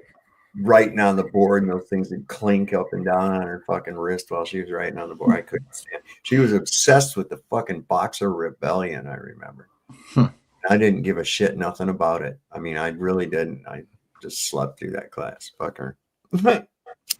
My grandma used to have clip-on earrings because she was so religiously devout that she wouldn't pierce her ears. Oh yeah. You got those types. What was it? There was somebody. I think my wife's friend got married, and her grandfather is a minister or something. But there wasn't going to be no dancing at the reception, or he wouldn't preside over the fucking service. I don't know. Who is it that don't dance? Is that the Methodist? What's that song? I don't dance. What they need is Kevin Bacon to come to their town, teach them how things can be footloose. Little footloose. Yeah, all it takes is a little bit of angry warehouse dancing, and that'll solve a lot of your problems. That'll turn into dance fighting. Yeah, yeah, I could. Him or Patrick Swayze, one or the other, right? One of them will get you going.